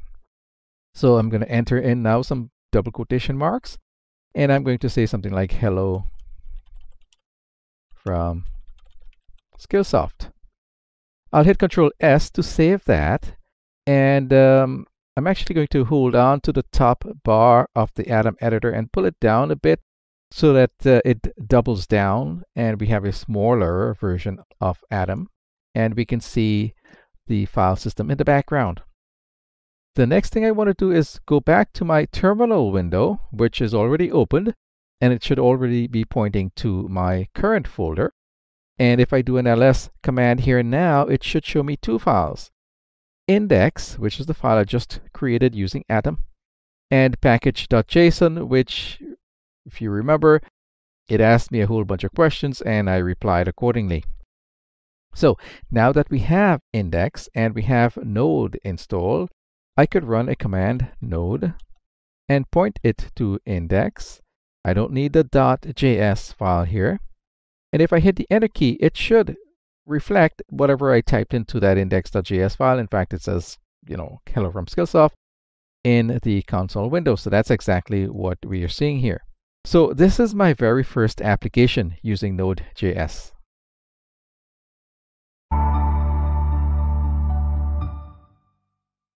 In this demonstration, what we'll be doing is using Node and index.js to create a very simple HTTP server. What I have on the screen right now is an index.js file which I used in a previous video. It has one line, which is console.log, and something to log to that console. In a previous video, I demonstrated that we can use Node and then point Node to index, which will run this application, and this console.log line will execute. We will be expanding on this example. Now, the way Node works is that it works with modules. To keep it simple and keep the footprint of Node very small, the developers have decided to just build the core, and when you install Node, you're installing just the core. But depending on the functionality that you want to add to that core, you would simply include those packages. So one of the packages that I need in order to build a very simple server is the HTTP package. So I'm going to create a variable, HTTP. You can call it whatever you wish, but in this case, HTTP is fine. And then I can, in order for me to use the various packages, various modules that come with Node, I have to use the keyword require. And then tell require which package I want to use. In this case, it is the HTTP package. And that would be all I would need in order to get that package. Now I can use that package using my variable as an object. So for example, well, before we get to the to using the HTTP object, there's one other const. Well, there are a couple other constants that I'd like to declare. One is the host name, because we do have to tell our application where to host itself. So I can point that to localhost on my system, because we are not going live as yet. So I just created a new variable called hostname and pointed that to localhost. Also, we are going to require a port to run our application. So I'm going to create another variable called port, and I'll point that to, let's say, 8000. So all of my applications will be running on 8000. Now I'm at a point where I can use that HTTP object that I created on line 1 to build my server. So http.create server is one of the methods, and that will return a very simple server to me. Now, of course, it would be better to create a variable and point that create server object to it. So let's go with const my server is going to be equal to that new server that is going to be created.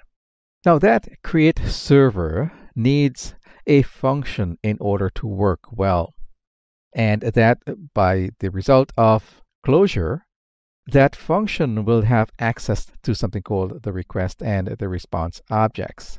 Remember, if someone is making a request to my server, this server that I'm creating on line 4, then I would have two things to deal with. I would have to deal with their request, and I'll also have to deal with my response.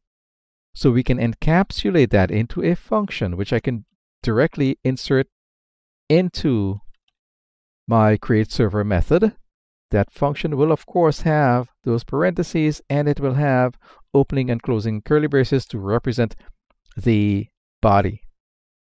So within the parentheses of the inner function, that's where I can enter a couple of different words or variables to represent both the request and the response objects. Now I can handle anything on the request as well as the response objects. So one thing I might want to do when someone accesses my server is I might want to use that response. And there's a write head method. Well, let's go with write first. There's a write method that I can use to send something back. So I can say, for example, hello from Skillsoft. Now, if I just did this response.write, then the server will, the browser will just hang.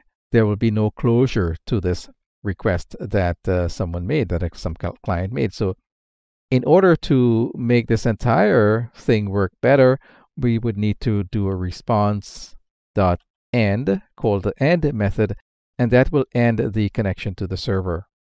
Now all we need to do is take that my server object that we created on line 4 and invoke the listen method, because we have to now pass a port number into that. So we'll pass port, which is 8000. That's the port we created on line 3, as well as the host name. So in this case, it's localhost. Now that I have all of that, I can, well, we're almost complete. Let's get rid of the console.log that I had from a previous video. Now that we have this file, I can go back to the folder where that file is located, right-click into that folder, choose Open in Terminal, and that will bring up my terminal window where I can run the command node and point it to index. We don't need the .js. Now I'll hit the Enter key, and notice that the cursor just blinks there. It means that there's a process running in this terminal, represents a process that is running. Now, if I were to open up a browser, so now in my browser, I can type localhost,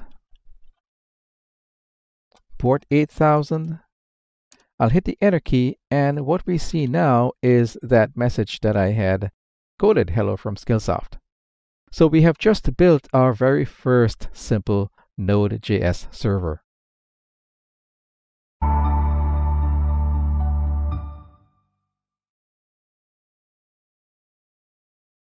In this demonstration, I'm going to continue working with Node.js, and I'm going to talk a little bit more about the server, the create server function that is part of that HTTP object. What I have on the screen right now is my Atom editor. It is pointing to index.js. This is the file that I created for a previous video in this series.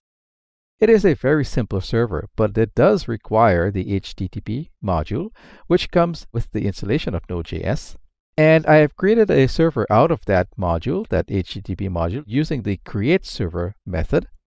And I passed it a function to handle the request and the response objects. So now this my server on line 4 represents the server that I created with Node. Now, the response.write did send this message back, the message on line 5, back to the browser when we hit our server using port 8000 and localhost. But we can also send information back to the client, in this case the browser, that would go via the header part of that browser. In other words, we can communicate with the browser and the user never sees this communication back and forth. One of the things that we could send back to the browser is that, hey, everything's okay, you have reached my server, and you have not just gone to some blank website. So in this case, we can use the response object and use the write head method, and we can respond to the server, to the browser, and say, hey, you have gotten to a live server, meaning we send back to the status code of 200, and there are lots of these status codes. You can look them up on the internet. But apart from that, we can tell the server using a JavaScript object that we are sending back a particular type of content. So in this case, I can use the content name value pair. So content type, and that should actually be content, should actually be uppercase.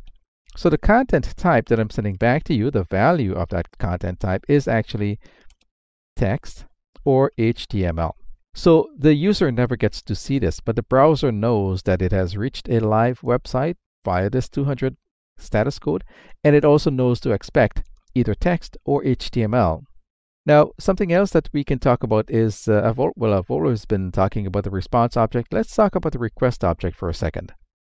That request object will tell us where the user has ended up, or where the client has ended up. So for example, it has a property called URL, which we can access and check to see where folks, or where clients have been going on our website. That request object has a property called URL, and we can access that whenever we need to. So what I'm going to do is I'm simply going to log this off to the console. So that console.log, I'm going to pass to it request.url. Now I've made quite a few changes here, so let's save all of these changes and head over. Let's spin the application first. So in order to do that, remember, I would have to go to my folder where this application is. So index.js represents my application. I can right-click into this new folder and choose Open in Terminal. At least within Ubuntu, we can do this. That points me directly to the folder where I can run node index, because I know my index file is in this folder. I don't get a response, but if I go to my Firefox browser and I go to localhost 8000, let's just refresh this, you'll see that I do get my content that I sent using that response object. But over in the terminal window, we also get the address that was hit using that request. So in other words, and if I make another request, you'll see another / here. That / represents the path to my server, in this case, which is my server. So in this way, I have shown you how to expand on that HTTP object that we required from Node.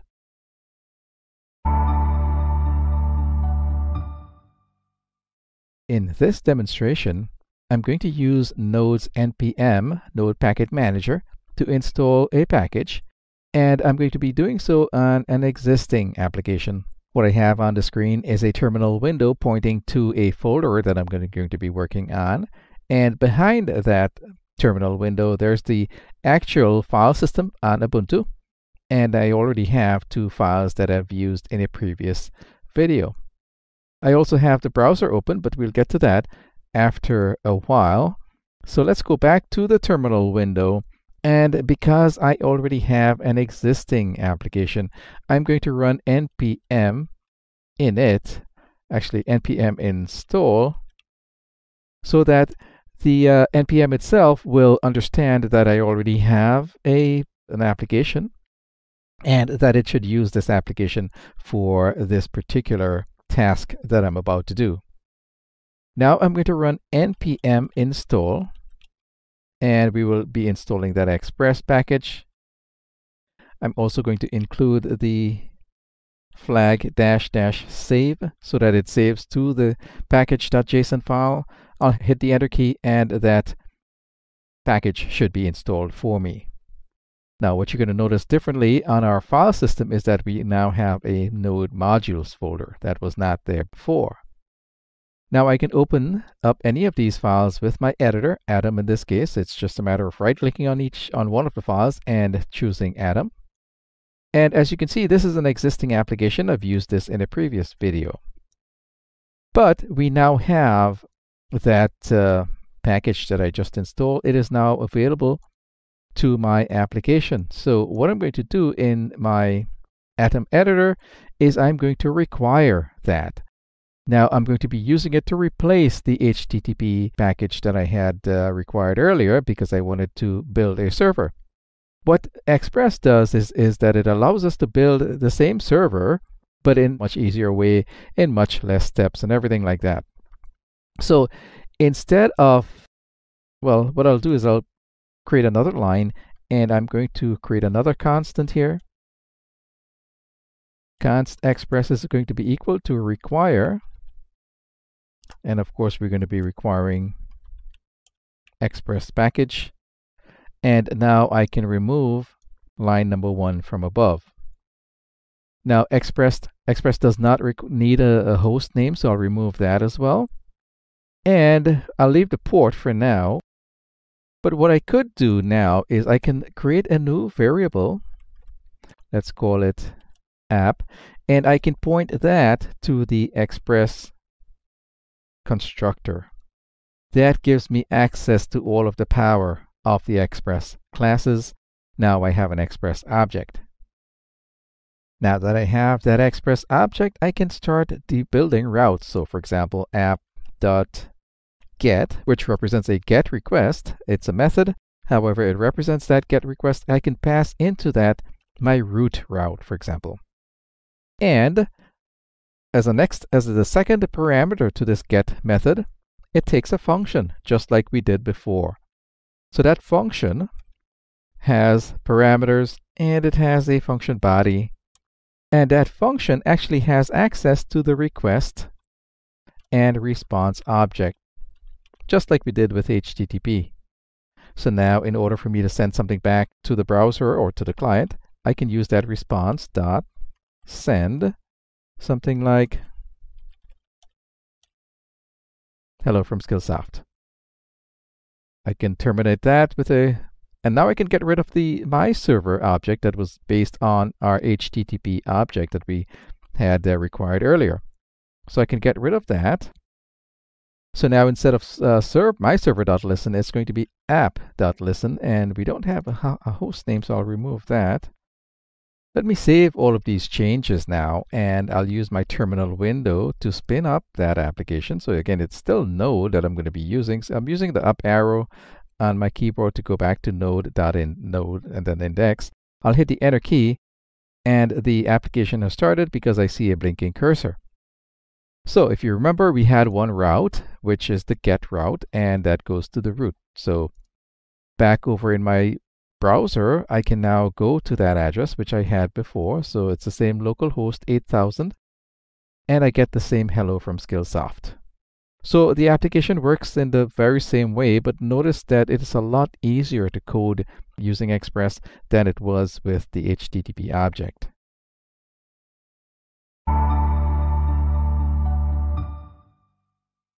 In this demonstration, I'll continue working with Node and Express. I'm going to work on an application that I created earlier for the previous video. In that application, which is on the screen at the moment in the Atom editor, I had created a single route after requiring Express. Now on the right side of your screen is a Mozilla browser that will allow me to access those various routes that I'm going to be building inside of my index file. So on line 4, we had used that app object that I created on line 3, and I accessed the GET method of that app object, and I pointed it to the root path in this case, and I passed it a function. That function simply sent something back to the browser. I'm going to continue using app, and I'll continue building various routes to my website. So for example, I can use that app object again. I'll use the GET method And what I'll do is I'll send it a path as the first parameter, and this path is going to be something like about us. That's going to be the name of my path. Now the second method, the second parameter is a function, just like we did before. That function contains the request and response object. And that function also has a function body. And of course, I can use the same response.send. In fact, I will copy the response.send that I had for my first get method, and I'll paste it at line 9. So I basically copied line 5, pasted it into line 9, and I am going to replace the material that I'm sending back, the sentence that I sent back to the browser, with something different. So I'm going to say something like, you are on the about us route. I will do one more get method using app. So what I'll do is I'll copy the previous about us method and I'll paste it underneath. And I'm going to have some separation between the two. Now that I've pasted in that, I'm going to create a different path. This path is going to be something like items. Now, I'm going to do something different with this path. What I'd like to do with this path, the one on line 12, is that I would expect the user to pass me maybe an item number, so I can go look it up in the inventory. Actually, I spelled this incorrectly. Let's go with items.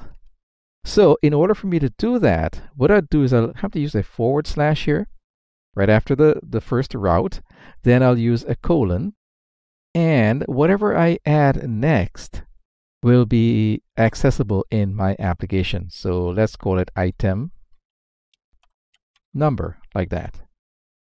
Now it means then that in my response, I could say something like, you are searching for. Now how do I access that item number? Well, I access that parameter via the params property, which, as you might guess, is part of that request object. So I could respond with, you are searching for. Actually, let's include item number, like that.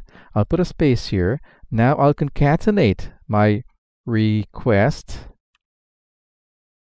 object dot params. Now, the parameter that I'm expecting is called item number, just like that. Now I can close this up. And let's take a look at it. So line number 13 says the response.send, you are searching for item number, and then I concatenated the item number that I am expecting. So let's save all of these changes and test it out. Now, of course, before I test it out, I would have to go to my terminal window where this application is and run node. I'm using my up arrow here to go back to node index, and I'll hit the enter key. That should spin the application for me. I see a blinking cursor, and now I can go to my browser and go to localhost 8000. I should see the same message that I had originally, but now if I go to / about us, I should see a different message. Now I get an error instead, and that is because I forgot to include my / under get and / for items. Now I'll save these changes, and if I go back to my terminal window, what I'll have to do is hit Control-C on my keyboard to stop the application and then start it back again. Otherwise, my changes will not take effect. So remember, the root path work, but let's check out about us now. Let's refresh this, and now it says you are on the about us route. What about that item number? Let's change about us to items first. That's the first route, but we're passing into that route item number. So let's pass something like 1, 2, 3, 4. I'll hit the enter key, and now it says you are searching for item number 1, 2, 3, 4. So in this way, Express is very flexible in what we can do and what we can pass into the application.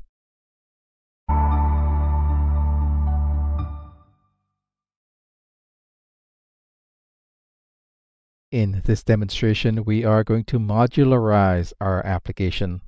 What I have on the screen is an app that I built for a previous video. It has a couple of different routes, and 3 routes in fact. And over on the right side of your screen is a Mozilla browser. Now, the current application has those 3 routes, and what we'll be doing is we'll be taking those 3 routes, putting it into a separate file called a module, and we'll export the contents of that file, but then we will re-import it into the index.js file. In doing so, we can start building out our application via modules rather than putting all of the code into this one single index.js file. Now, I already have the code index.js open in Atom, and I'm going to use that Atom editor to create my new file. So over in the left side of Atom, where the folder is, we are able to create new files there. So I'll right-click on that folder, and I'm going to choose New File from the pop-up menu that comes up. That now gives me the opportunity to add a new file and give it a name. So I'll give it a name of routes.js. That .js is important. I'll hit the Enter key, and notice now that Atom has taken me directly into that routes.js file. Now, in order for this modularization to work, we have to have some kind of export and import, as I mentioned before. So ES6 has this feature called module.exports, which is a default export. And what you can do is you can pass that export, module.exports, a function. And within that function is where I am going to put all of my different routes. Now, I want this routes.js file to have access to the application. Remember, we had created an app const on line 3, pointed it to the Express constructor. So app is an object. So over here in routes, if I wanted to give this file access to that app object, because remember, it has all of the functionality that I need, I would have to pass that into the parameter here, like so. So function, I pass app into the parentheses, and now I can go ahead and build the various code that will eventually become routes. So now that I have this set up, I can go back into my index file. I can copy or cut all of the routes that I had from before in that index file, go over to my routes file and paste it in there. I'm going to save this because I'm not going to make any more changes to my routes file.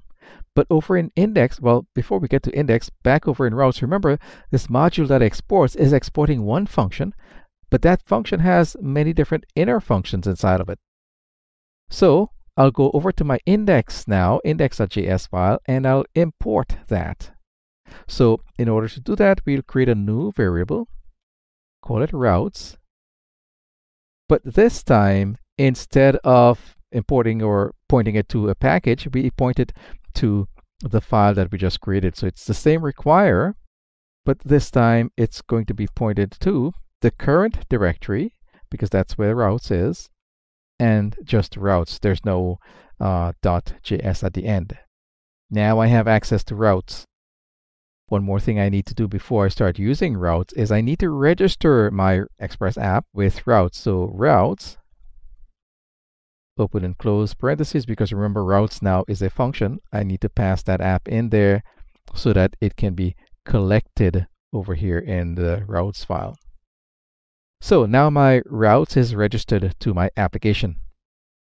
Now, one more thing I'd like to do with this index file is I'd like to add some responses to the developer, letting the developer know that the application is running. So on line number 7, where we have our listen method, that listen method actually takes a second parameter, which could be a function. So I'll actually write a function, and I will pass that function over to something like log or console.log. App is running on port 8000. Now I have too many of these here, so I'll get rid of that, and I'll hit Control S on the keyboard. Now that I've done that, what I'd like to do now is go back to my terminal window where I have it already pointed to the folder that I'm working with, and I'm going to use the up arrow keys on my keyboard to run my Node application. And now it should tell me app is running on port 8000. So I get some feedback. Now I can go to my browser, and it should be in the history here. So localhost 8000, so that works. Remember, we also had a route called about us. So let's try that out, and that works as well. And finally, we had something like items. In fact, I have it in the history here, and it tells me that that route is also working. So it means that I was able to split up my application into two different files. I was able to export one of them, import the other one, and now the application runs again, and the code looks so much cleaner in my main application.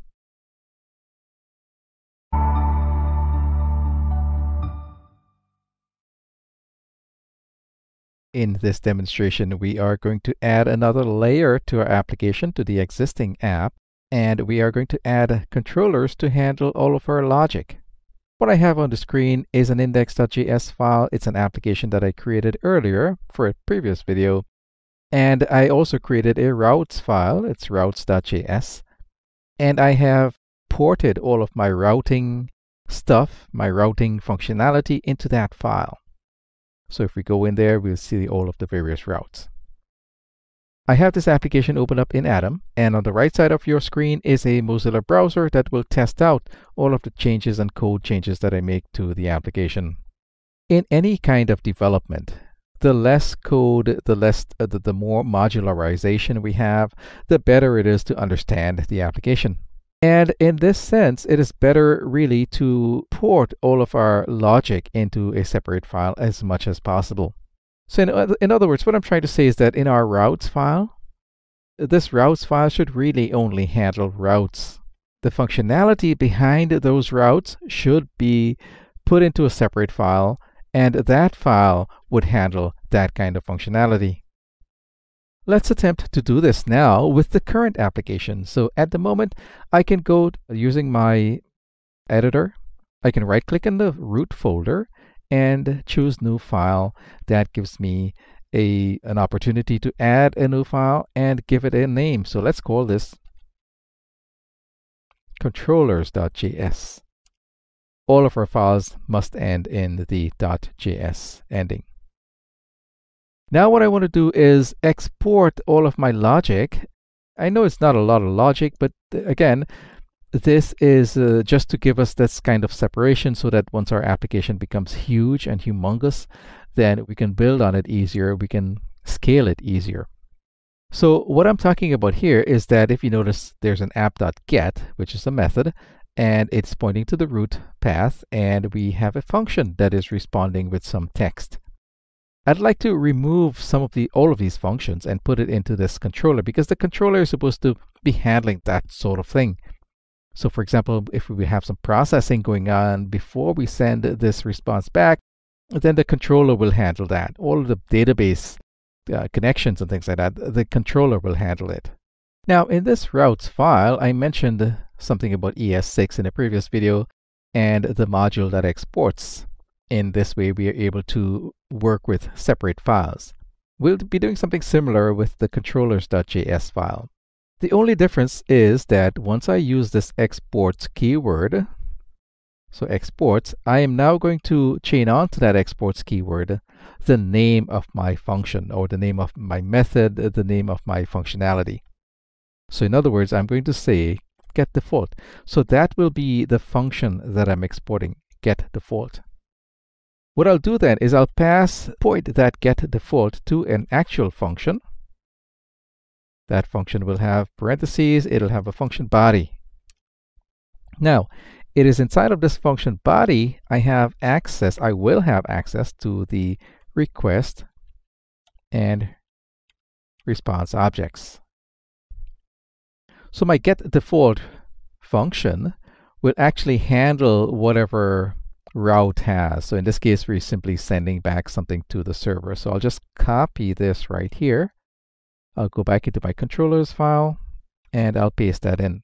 Now in my routes file, I did have two other routes. So I'll create similar functionality in my controllers area. So what I'll do is I'll copy the first function and I'll paste it a couple more times. And what I'll do is I will simply change these up. The second was about us, so I'm going to replace get default with about us. So now it should say, hell, you are on the about us route.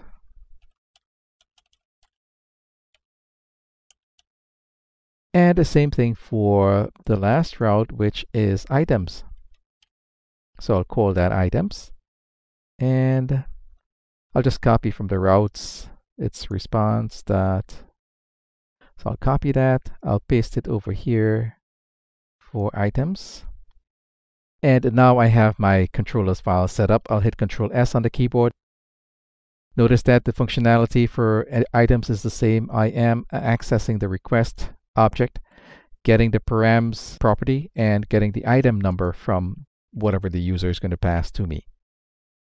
So now that I have all of these functions, these methods, I can go back into my route, and now I don't need all of this stuff here.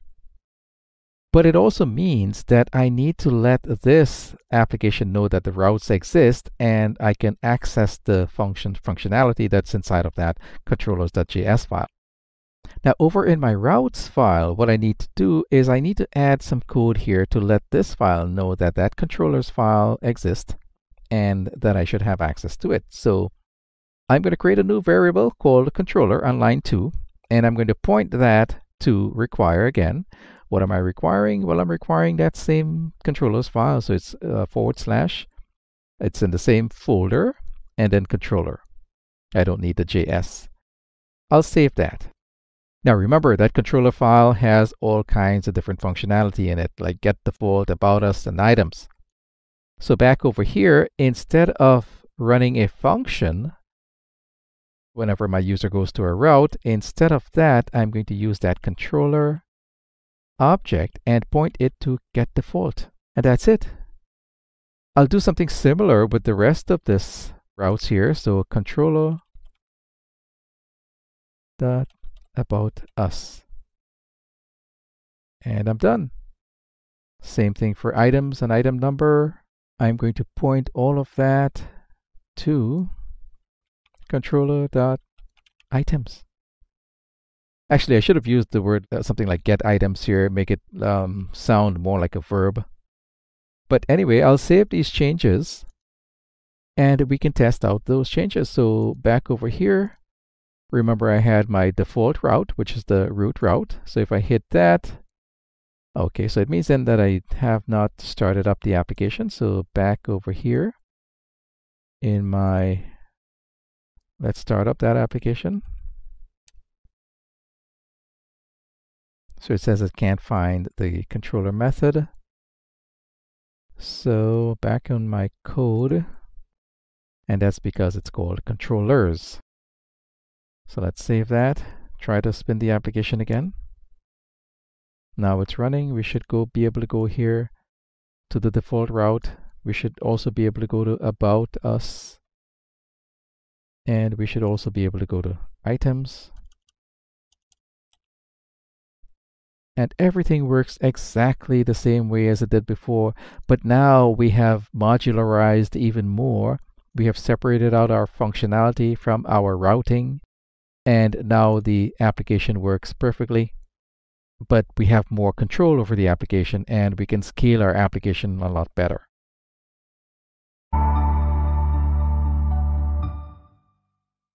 In this demonstration, I'll continue working with Node.js and show you how to work with the file system. What I have on the screen is an application that I've used before in a previous video.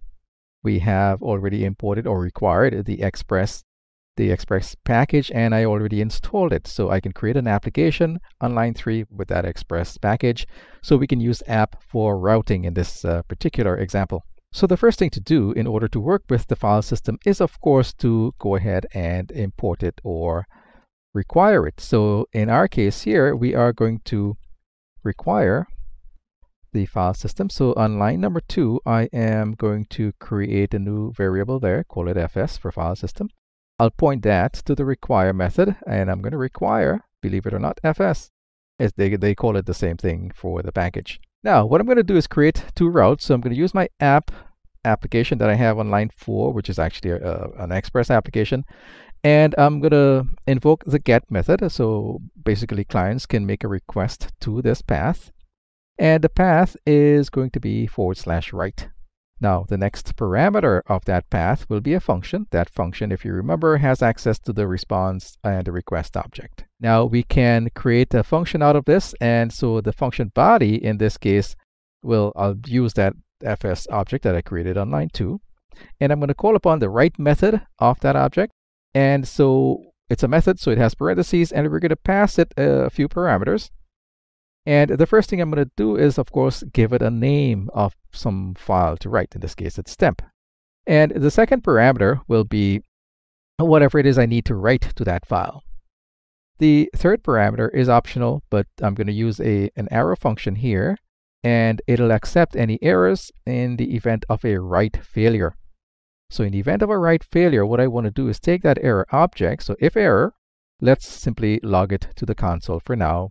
And I'll basically concatenate an error message with the error object itself. But if there isn't an error, so I'm going to use an else here. If there isn't an error, then I'm going to use the response object to send something back to the client, in this case, the browser. So I'm going to invoke the send method. And of course, it'll be a simple message, something like file was written. So now that I have that, I'm going to write another function, another get method using app, and I am going to read the file that I just created. So on line 17, let's use that app again. This time it's the same get method, and the path is going to be a little bit different. It's going to be a read path this time. And just like before, we have a function. That function will have access to the request and the response object. Let's create a function body now. And inside of that function body, I'm going to use the same fs object from line 2, and I'm going to read the file this time. Now, the read file is very similar to write file, but there are some differences, as you'll see. And so we need to pass to read file. The first parameter should be the name of the file we want to read. And everything is happening in the same folder, so I don't need to give it any special path or anything like that. The second parameter, though, is going to be that same function. I'm using an arrow function here, but this time we have two parameters that we can work with. Either an error can occur if we try to read this file, or we can get the results of reading the file contents, basically. Let's finish up with an arrow function, and the body of this function now should indicate whether there's an error. So if there's an error, we'll do something. Otherwise, we'll do something else. So if there is an error, let's just log that to the console. So just like I did before. But if there is no error, then we can log to the console something like the file was read, and we can even pass to that console, pass to the console window the file contents. But what I really want to do, though, is pass the contents back to the client.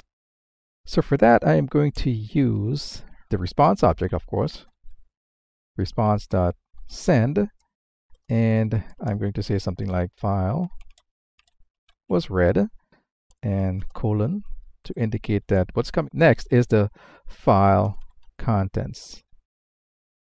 Just like that. Semicolon at the end. Let's save all of this now. Now, everything else in my index.js is the same as it was in previous videos. Now I can go to this folder where my application is living. So it's already pointing there in my terminal window, and I can run node index, and that should spin the application for me. Now, if I go to the localhost port 8000, nothing is going to happen. In fact, we get a failure because I never anticipate, or I never catered for the root route. I basically have two routes with some path. Now, take a look over on the left side of my Atom window here. Notice that we have, in the root folder, we have another folder and two files. If this is successful, then I should get a third file here, and it's going to be called temp.txt, and it should have this line of text in it. Now, of course, I could have passed in here as well the type of file, for example, UTF-8, UTF-16. I could have passed that in here into the write file method as well. Nevertheless, let's / here in our browser and go to write, and I'll hit the enter key. Now it says file written here, and also look over here. Now there's a temp.txt file. If I look into that file, we should see this is a temp file because that's exactly what I had written to that file. Now we're going to go to the read route, and we should be able to read the file. We should get back some information here, which is exactly what I have in my route handler, file was read, and the file contents. So this part here is the file contents. Also, I also logged this to the console window, so I should see something in the console window here, very similar to what we're seeing on the browser window. So in this way, you can do some more detailed tasks with the file system. You can rename a file, you can move a file, and of course, you can add more content to a file. You can transfer stuff from a database into a file. You can play with the file, and you can do a lot with the file system. But this is just the beginning of working with that file system.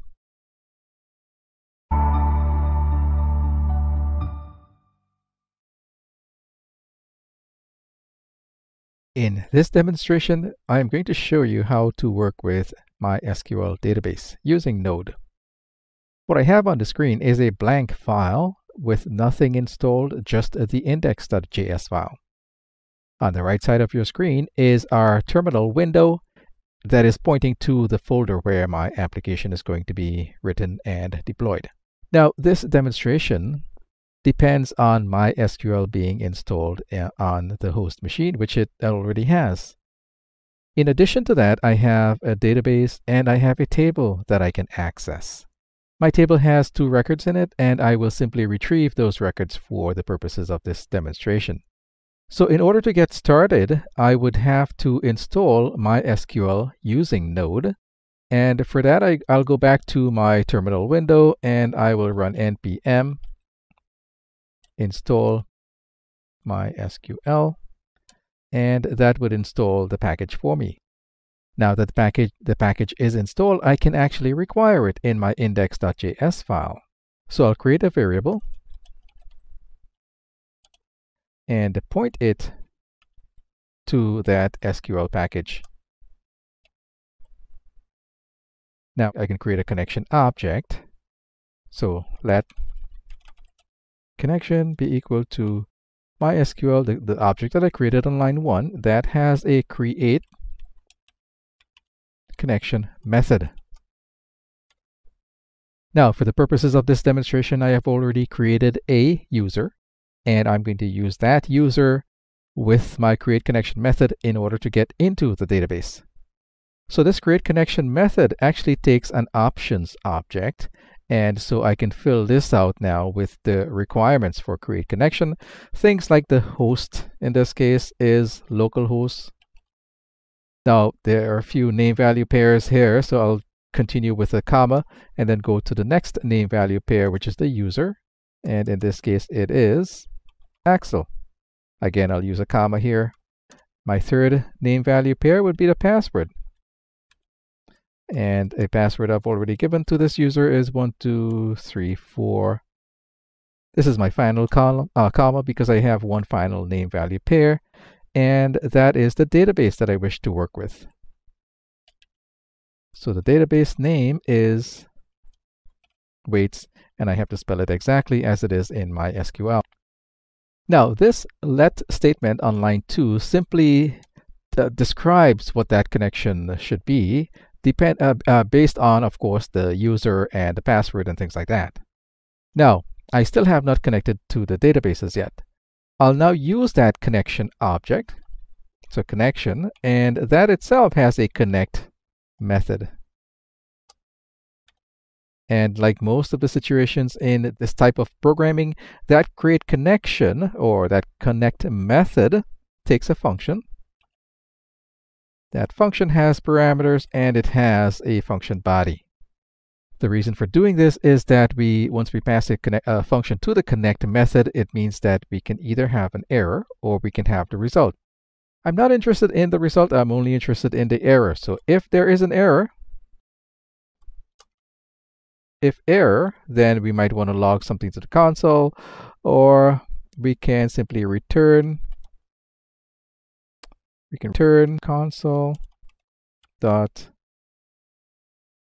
error, and we can pass the error object to it, so we can see that error in database or something like that, and we can concatenate the error object or the error message, whatever is easier, semicolon. But what if there isn't an error? Well, if there's not an error, it means that we will continue processing. And what we can do at this point is write to the database, read from the database, something like that.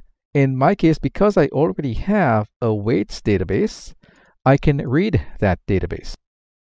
So obviously, if gone past line number 10, it means we have a connection object. So I can test that connection object with a query. So connection dot query, and I can pass to that query method some kind of select statement. So select star from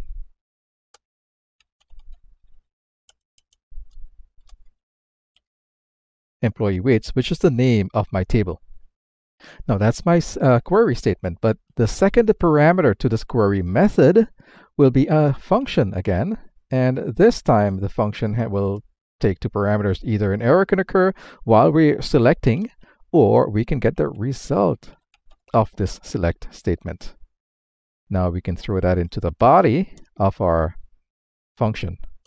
But before we do that, let's deal with the error. So if there is an error, for now, I'm just going to throw the error, and I will get out of this function. If not, what I want to do is log the result. So log result. Now, of course, it would be a good idea as well to end the connection to the database. So connection.end will make sure that our connection closes up. Now, one more thing I missed here is that this should really be enclosed in our connect method. So all of these statements should be inside of our connect statement. So our connect statement starts there and it ends here, and inside of that there's a function. There are several functions. Okay, let's save our changes and test this out. So I'm already in my switched over to my terminal window, and I'm going to run node index, and notice that we have a result. So there were two people or two records inside of our database, and that was returned to me. So our connection to MySQL is working, and we got our data from that particular database.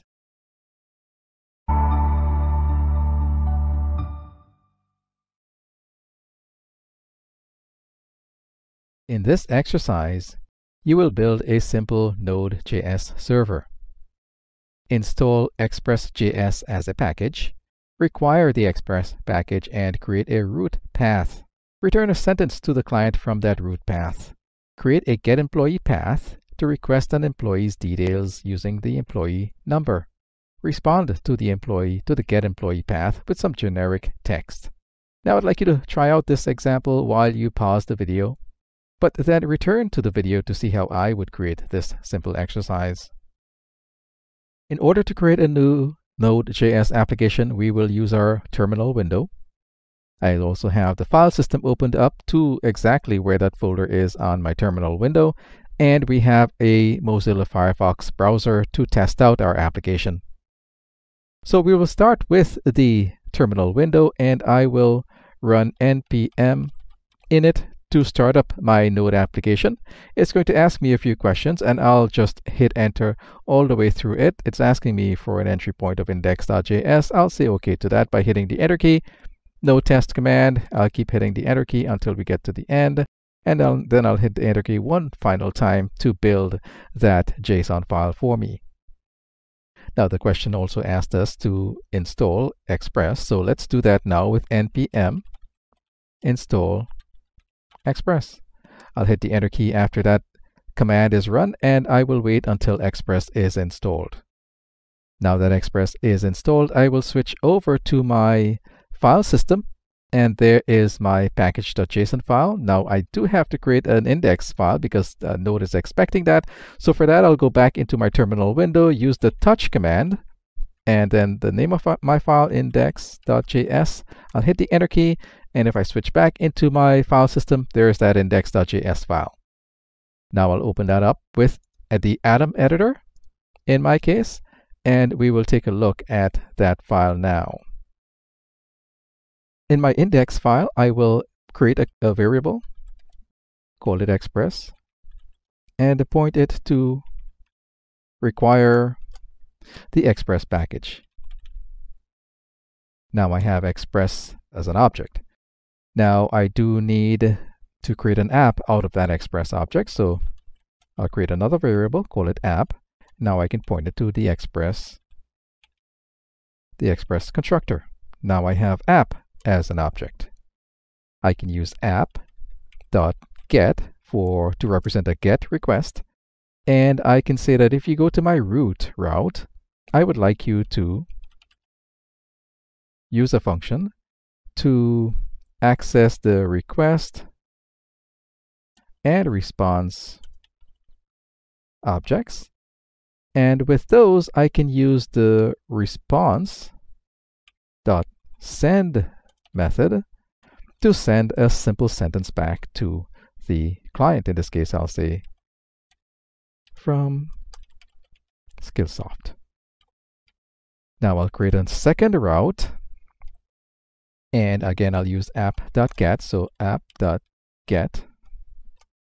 And this time, I will create a route called employees. Now, I do need the user or the client to pass me some information, so I'll ask for the employee number. Again, the second parameter to this get method will be a function. That function will have access to the request and response objects, and I will use that response object to send back to the client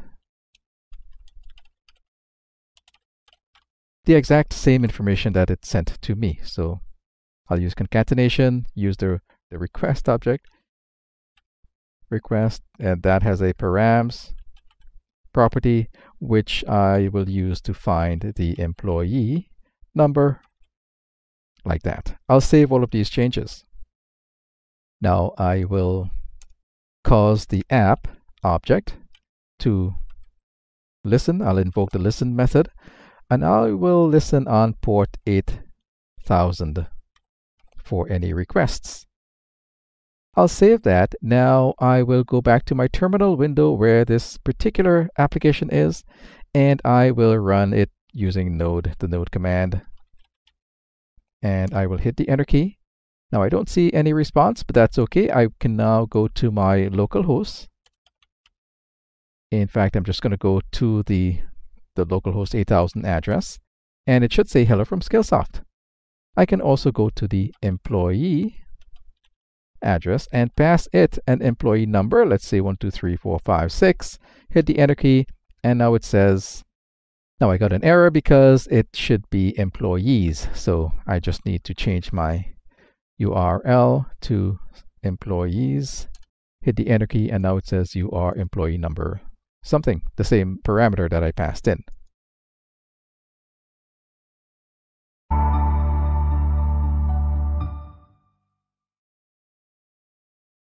In this demonstration, I'm going to use Webpack to bundle a few JavaScript files together. I have several files opened up. There is the Atom editor, and it's opened up to a very simple application. It's an index.html file, a scripts to go along with that, and we have an images folder as well as some styles. I've used this application in the previous videos. Over on the right side of your screen is a Mozilla browser that is rendering any changes I make to the HTML as well as the JavaScript files. Before I use Webpack, I just wanted to show you what the application looks like. Like I said, it's an index.html file, which is pointing to a scripts.js file down at the bottom, which is the file that you see here on the left side of my Atom editor. And if I switch over to the tab, you will see that it is a very simple function. It's a jQuery function, and it is firing off an event. Well, based on the mouse over event, mouse out event, it is either adding a class or removing a class. Over on the right side of the page, you'll see that as I move my mouse over, that mouse over event fires, and I move my mouse away, the mouse out event fires, and the background color changes. But this is about Webpack, and Webpack requires a specific folder output if we're not going to be using a config file. So we need to have a distribution folder, which I already do here. It's a distribution folder, and that has my original files in it. Webpack also requires a folder called src, which is going to be the folder where the JavaScript files will lay, and it will be bundled there. Now, we do need a specific file in here, but before I do that, let's copy the existing scripts file and paste it into our source folder here. And also, we are going to create a new file called index.js. Now, I no longer need this scripts file here, so I'll delete that. So I'm deleting the scripts file from the distribution folder. That will be replaced by a file called main. So let's go into our index and change scripts, which we had before, to main. Again, this is all by convention when you start using Webpack. Now that I've made that change over in the scripts file, this is a function that I have to now export so that I can import it into the index.js file, the one inside my source folder. So let's export this function. Again, it's a jQuery function, so I'll have to wrap it inside of an export function method. So export function, give it a name. Because it's just changing the background color, I'll just use a name called bg color change or something like that. It's a method, and it's got parentheses, and then I'll take my entire function, jQuery function, cut it from there, and wrap it up inside this export function here. I'll save that change, but over in my index, I'll import it here. So in index.js, I will import that file using ES6 syntax. So I'll import bg color change, and importing that from a local file called scripts.js. Now I don't need the .js here. Immediately upon this importation, I will call the function. So use parentheses because it is a function. Now I can save this. I think my index is finished. My scripts would be finished by now, and I think we're almost ready to go. Now we need to import Webpack. So for that, I'll go to my terminal window, which is already pointing to this folder where I have all of these files, and I will import using npm, not import, but install, import Webpack, and I'll save it as a development dependency. I'll hit the enter key, and I think I did a typo there, so it's npm install. I'll wait for that installation to complete before I return to the video. The installation is complete, and now I'm going to go back to my package.json file, which should be right here, and we're going to do something with the scripts name value pair. So inside of here, what I'm going to do is I'm going to tell the scripts to build using Webpack. And I'll save that change. Now, when I go back to my terminal window and I run npm build, actually it should be npm run build, I'll hit the enter key, and Webpack should go ahead and bundle those couple of files for me, and immediately you see that there's a main.js file there. Let's take a look at that file now. As you can see, it looks like garbage, but it's not. It's actually these two files that are bundled up together. So remember, in my index.html file, I had changed the source to be main.js. So now that main.js file is the result of Webpack doing its bundling tasks. So now over here, if I refresh my browser screen, the application should work the exact same way. My HTML is doing the exact same thing, except now that it's using this bundled file instead of the original scripts file. So this is telling me that I can have as many of these files as I want, but they'll all be bundled up into just one JS file, which looks much more concise. It saves space, and it's faster to download.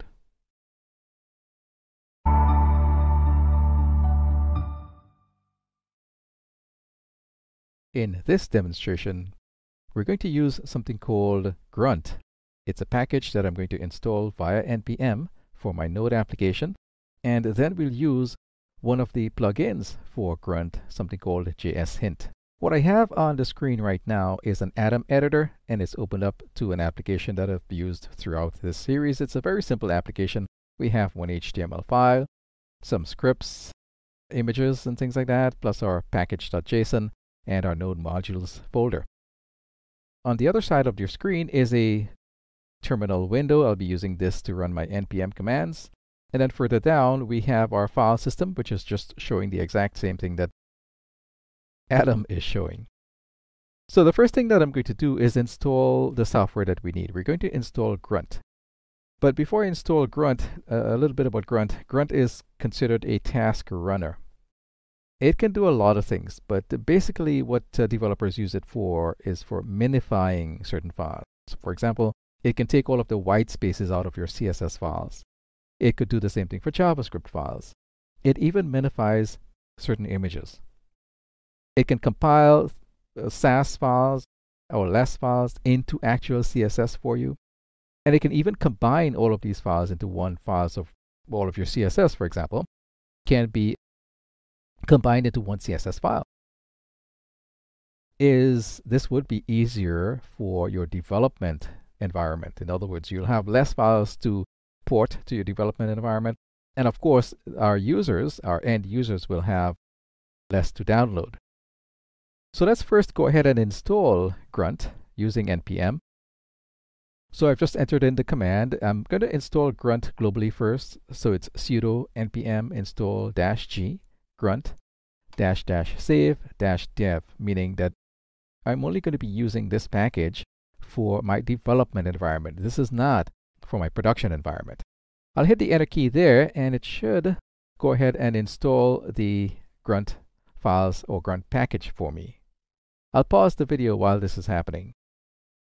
So our package has been installed, and now I can use this is globally. I'm going to use the package locally. Now I could do it from the folder that I'm in right now because I am pointing to my folder that I'm working in, but I'll do something different this video. I'm actually going to go into my package.json file in the dependencies name value pair, and I'm going to add certain lines here to install the first of all Grunt, install that locally, and then I'll install Json. So let's go ahead now and open these up, and the first name value pair is Grunt, and I'm looking for anything above version 1.0.4. Let's put a comma there because the next thing I want to install, next dependency I want to install is grunt-contrib-jshint. And if you go to the jshint page on GitHub, you will get all of the documentation, you'll get all examples and things like that. So the version I'm looking for is anything greater than 2.1.0. Now, one of the advantages of putting in your packages like this within your package.json file is that, well, first let me save this, is that we can go over into our terminal window and simply run npm install, and all of our packages will get installed. Not just the dependencies, but not only the dev dependencies, but all your dependencies as well. Now, that didn't take too long, but we now have the power of Grunt and jshint to work with our files. Now, for this particular example, we do need a special file, and I'm going to go back into my Atom editor. I'm going to right click on the root folder, choose new file from there, and I'm going to install a grunt file.js, and it has to be written like this with the uppercase G, and I'm going to now configure this file. The first thing we want to do inside of our grunt file is export a function. So module.exports, let's point that to a function. That function has parentheses, and it is extremely important that we pass in our grunt object like that, and we can now go ahead and use grunt. So grunt.load npm tasks, and I'm going to tell it to load the grunt-contrib.js hint, because that's a task that I want to run. Now that is one statement. The second statement is the configuration part of it. So again, I'll use the grunt object. It is init config. Now, it is a method, so let's put our parentheses, but inside of that method is where our configuration object is going to go. Now, what I wanted to do is run JS hint, JSHINT, and I'm going to pass it the configuration itself. So I'm going to pass it another object. And what I'm saying is that I want all of these files to be checked or linted. And we'll start with our scripts folder /star.js. So every single JavaScript file in here should be linted. Now I'm going to save these changes. Grunt JS hint -- force. Now we don't really need the -- force, but I'm just going to put it in there so it doesn't stop in the middle of linting.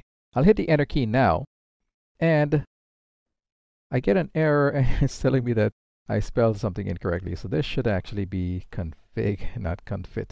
Let's save that and run this command again using the up arrow in my keyboard, and it tells me that one file was done and that there was an error. In other words, what it's saying is that well, let's just take a look at that file. Let's look at a scripts file here. It says let file equal that. It's just one statement, and I needed this to be a very simple file. That's why I just had this one statement in there.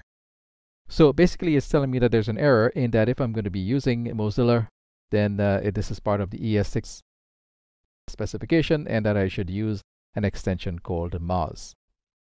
Now, I'm going to change this let to var. I'll save that file, and I'll run jslint again. So back over here, using my up arrow, I can go back to the previous command. I'll hit the enter key, and now it's telling me that one file was linted and everything is fine. It's done. So in this way, we can use at least this particular package, this JS hint package, to lint our files. But of course, like I mentioned before, we can do a lot more with grunt.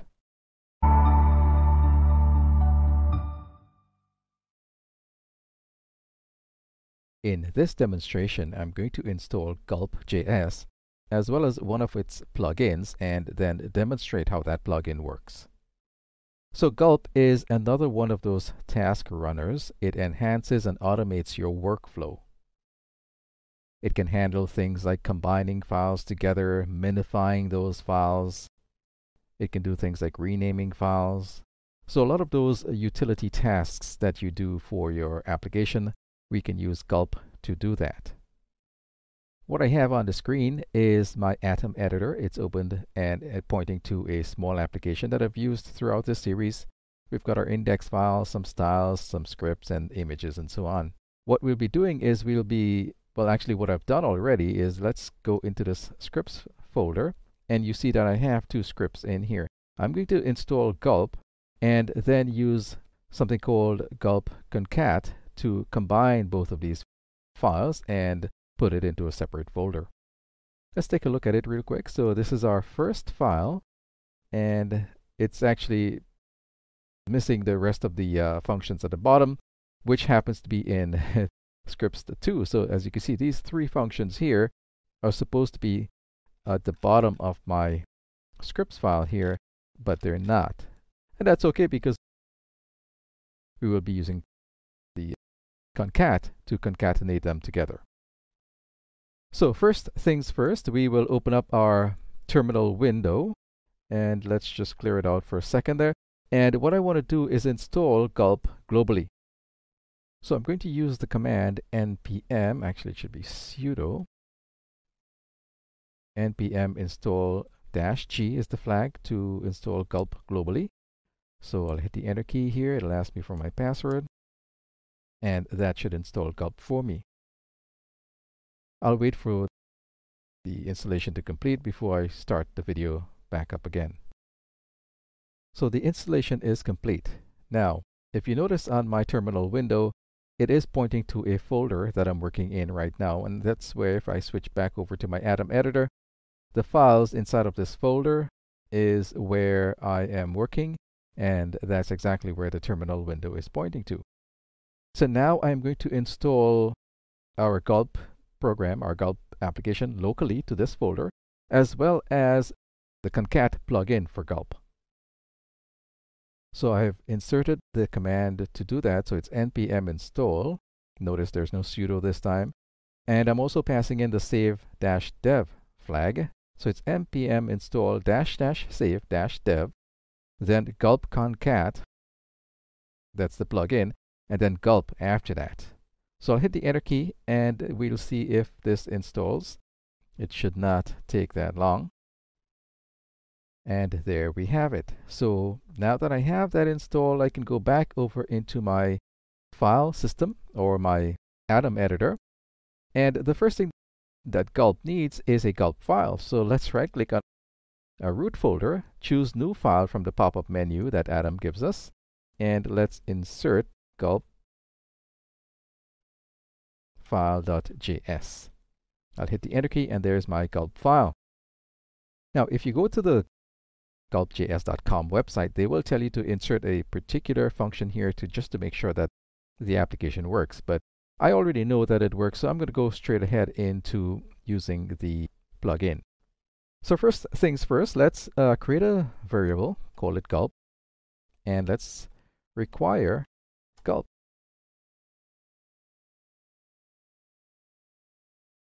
Secondly, I'm going to create another variable, call it concat, and point that to, you guessed it, gulp contact. So gulp concat. Now that we have those two objects, we can go ahead and use it or create a task. So gulp.task to create a task. So the task method takes two parameters. The first is the name of the task. In this case, I'll call it COMB combinator. And the second is a callback function that would have parentheses and a function body. What we'll be doing in this function is returning something, return. So we're returning gulp dot source. Well, first we have to give it the source. So the source is inside of our scripts folder. So let's do that now. Scripts / and what I'm going to tell it is grab all of the .js files that are in this scripts folder on my left. So we are returning that, but we are going to now pipe that stream into the concat function. So concat, and then the parameters of that concat will have the name of the completed file once both of these two files are combined together. We'll just call it combined. So combined.js. Now we have to chain on another pipe that would tell the concat plugin where to put our file. So pipe, and now we're going to give it some kind of a destination. So gulp.dest for destination. And here we can just pass it some folder name. I'm just going to call it JS. Now, it is better, of course, to have our pipes in different lines like this. Now, the last pipe gets a semicolon like that. We also need one semicolon down at the bottom here. So let's save our file. Now, I'm about to test this file, but obviously, if it works, we are going to have a new folder created on the left side of our Atom editor here with the JS notation. So we'll have a JS folder. And inside of that folder, we should have a combined.js file. So in order to run this file now, we would need to go into our terminal window. And here I can enter the command gulp combinator. I'll hit the enter key. And if it all goes well, and it seems like it did, we can jump back into the Atom editor. There's my folder called JS. And if I go into that, you'll see combined. If I take a look at that combined, you'll see that we have all of the functions that we started with, plus those three functions at the bottom that wasn't there before. So there's 1, 2, 3. So gulp works, and it has done what we asked it to do.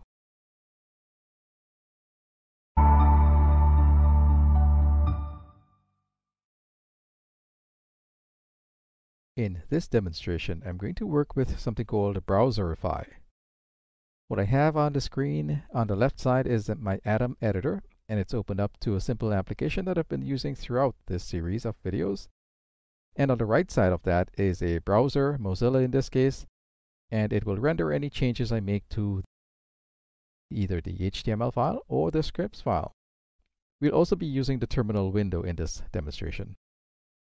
So Browserify is used mainly to run the npm or to run modules that are usually available on the server side, so the Node and the npm ecosystem.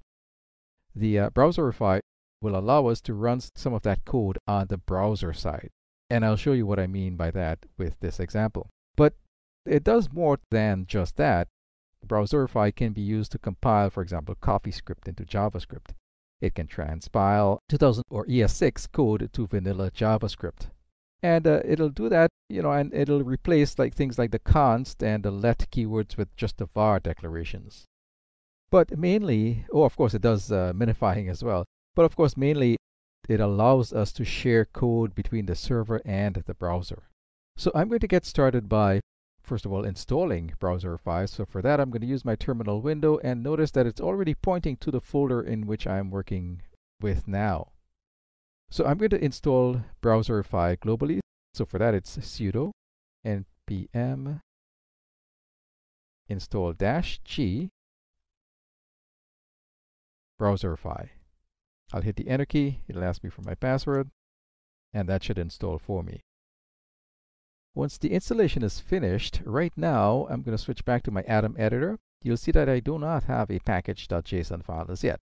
So let's go ahead now and create that by running npm init, and I'll just enter all the way through to the end of this dialog here.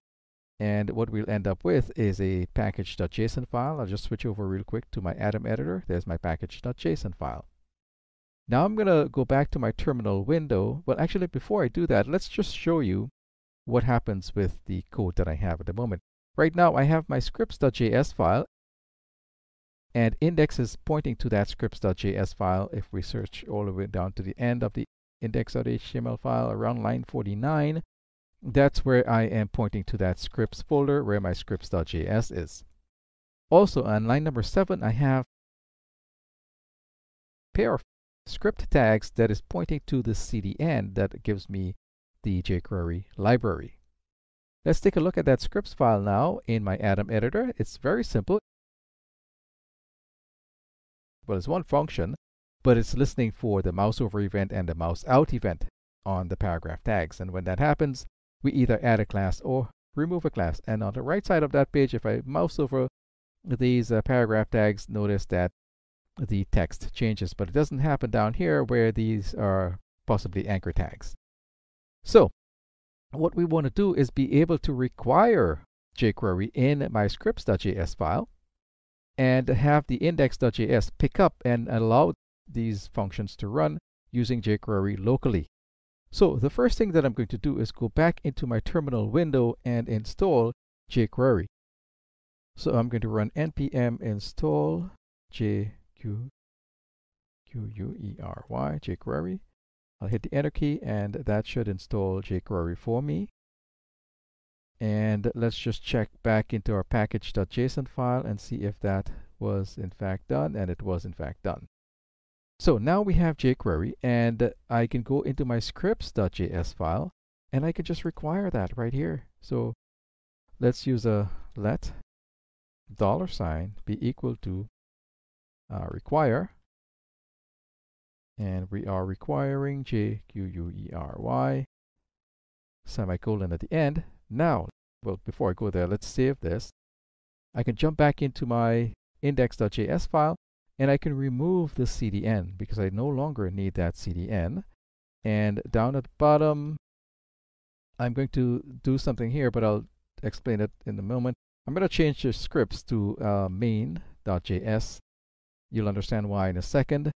And what else do we need to do? So back, and actually there's one more thing I need to do in the terminal window, and that is to install, and so npm Browserify locally this time. So browser, BROW,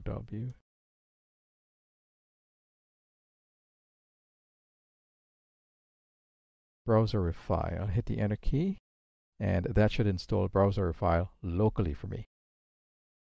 Now, once that is done, I can use that browserify command to browserify my scripts file into main.js, which is why I changed my scripts online or script tags on line 14 to point to main.js instead of scripts.js. So let's go back to the terminal window. It is already installed, so I just installed the browserify locally. So now I can run a command like this.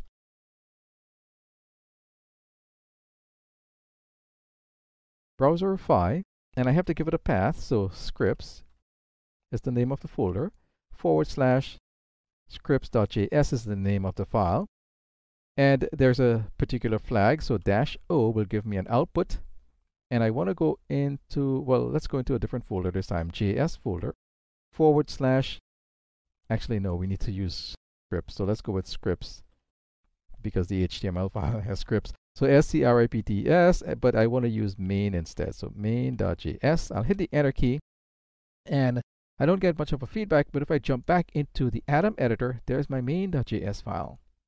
And if I go into it, notice that it has all changed. Notice how large this file is. So it has included all of the jQuery functionality that it needs in order to run these two functions here for me, or in order for it to run this one function with the two events in it. So with all of those changes, let's go back to our JavaScript or HTML file, refresh the browser screen, and now it works exactly the same way. But using browserify, I'm able to just require jQuery in the front end, not in the back end, not on the server side, but on the front side. And I'm able to use jQuery right here in my code on the front end.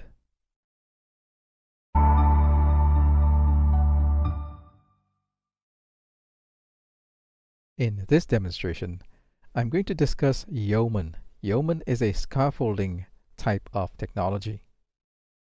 What I have on the screen is my terminal window. It is pointing to a folder that I'm going to be working on in this demonstration. And behind that, we have our file system, which at the same time is pointing to the same folder.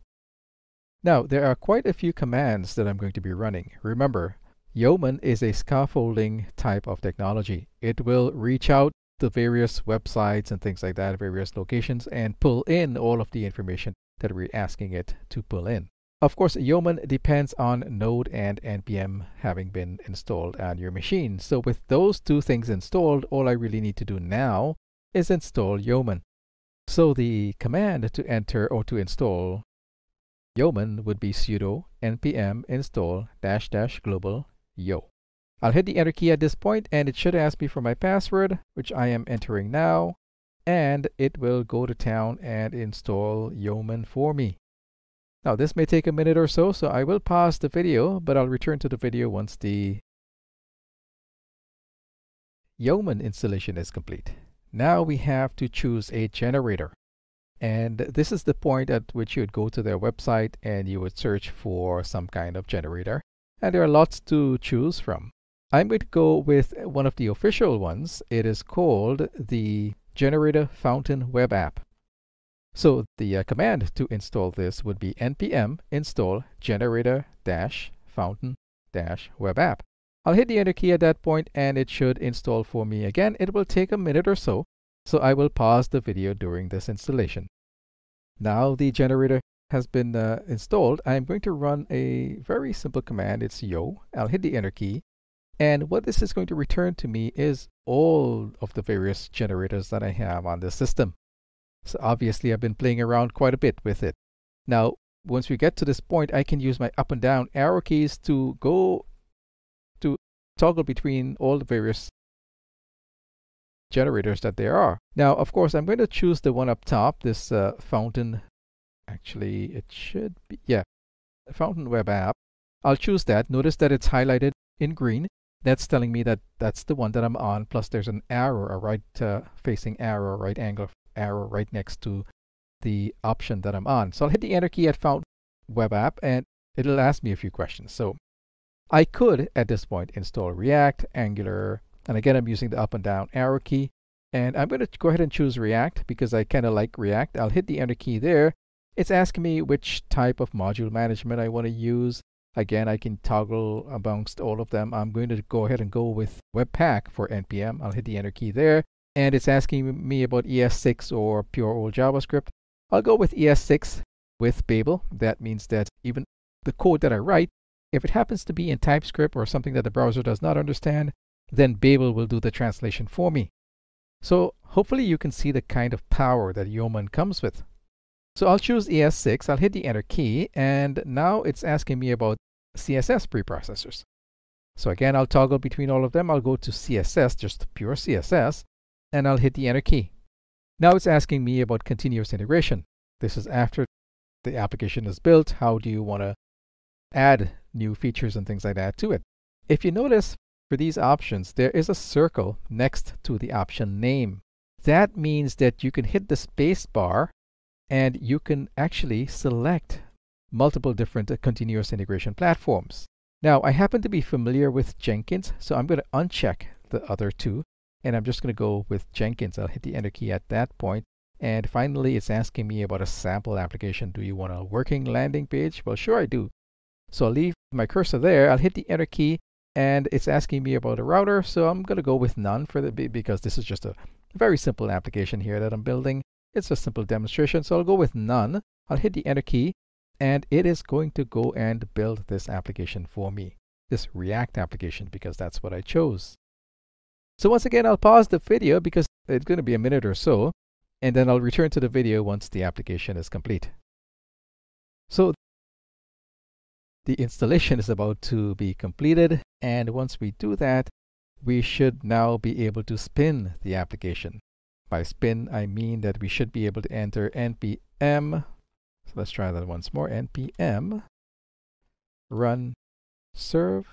I'll hit the Enter key. Now this is the final process. It's going to build all of the files and all of the various services. If you notice, it's starting up a few different services here, and it should not be that long, but what we'll get in the end is a running process for this window. If you notice, we have a blinking cursor, and we also have a couple of different locations. So within this terminal window, you will see quite a few name value pairs towards the end of the window, and one of them says local, and that is the address that we're interested in. Let's copy that address. So I'll just highlight it with my cursor. I'll right click, copy the link in Ubuntu, and I'll open up my Firefox web browser, and I will paste that address in there. And now if I hit the Enter key, what we get is a boilerplate application which you can now customize for your own situation. So this is the kind of power that Yeoman gives us.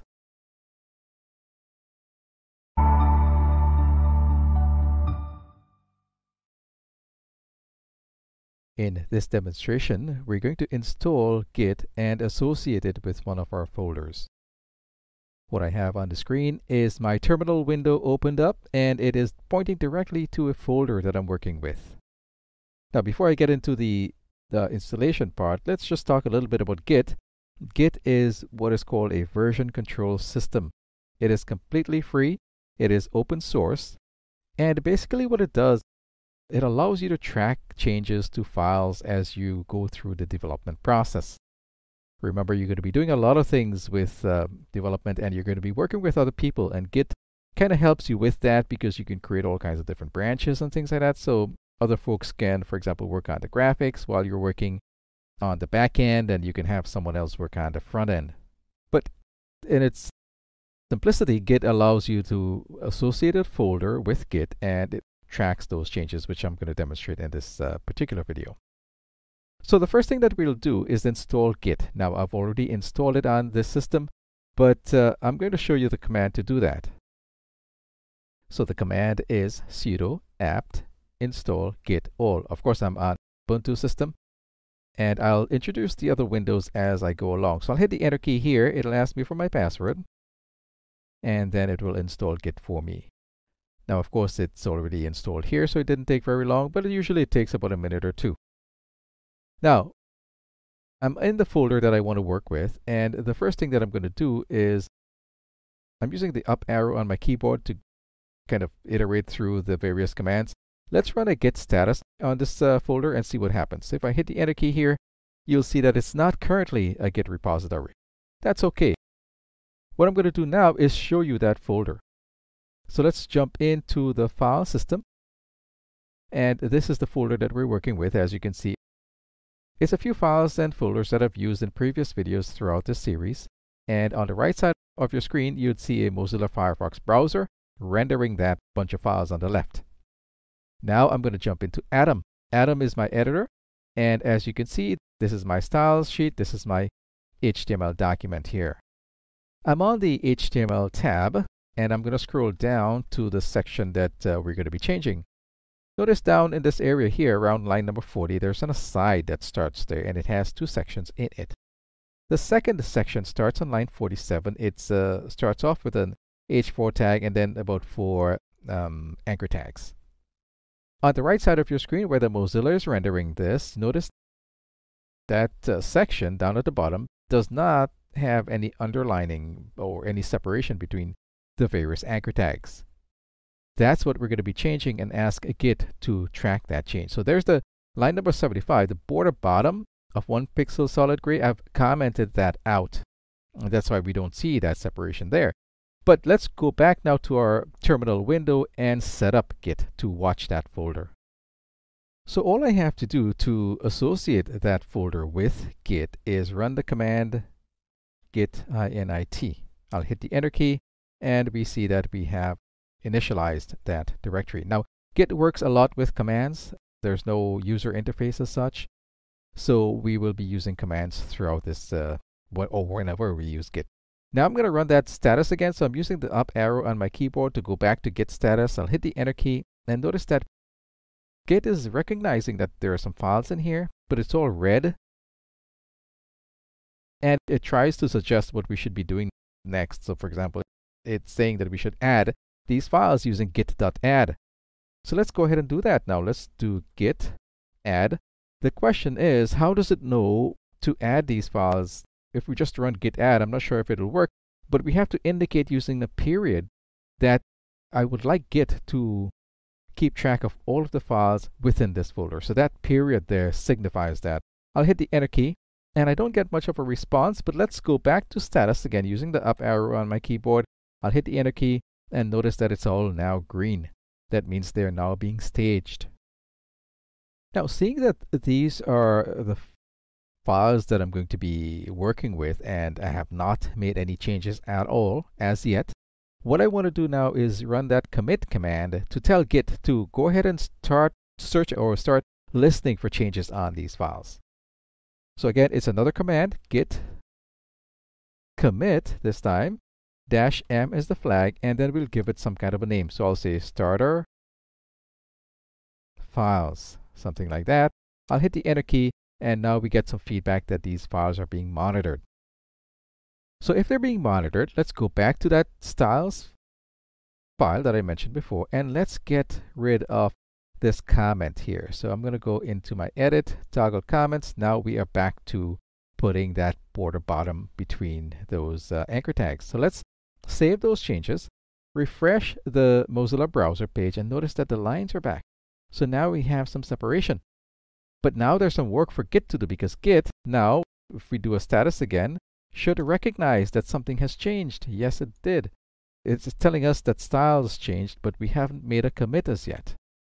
So we need to do another commit at this point. Now, of course, you could do several changes and then do one commit. But, just for the purposes of this demonstration, let's go ahead and commit again. But this time, I'm going to give it a different name this time. So I'm going to say CSS changed, or you can be a little bit more specific than that. I'll hit the enter key, and now it says, well, it's giving me a little bit of an error. It says nothing has committed, and that's because I ignored what it was trying to suggest. It was suggesting that we should add the files first. So this, again, I'll use the up arrow in my keyboard, and we'll go to git.add right there. Let's add those files first, or add those changes, and now I can do a commit. So let's do a commit with the CSS change. I'll hit the enter key. Now we get a proper indication that something was observed. Now, one more command I'd like to introduce here is the log command. So if we were to go git log and hit the enter key, you'll see all of the changes that has occurred so far. Remember, we started off with those starter files, then I made a change to the CSS, and each one of these yellow pieces here, the yellow lines, has a different ID on it. So it means that we can go back to any one of these should we ever need to. So this is the basis of Git, and as you can see, it is a very powerful tool, and it should be a part of every developer's toolkit.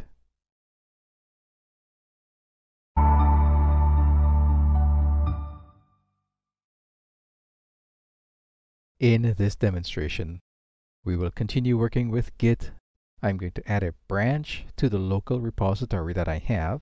I'll make some changes on that branch, and then I'll merge the two together into the master branch. As usual, I have my terminal window opened up to the folder that I'll be working in. It is the same folder from previous videos.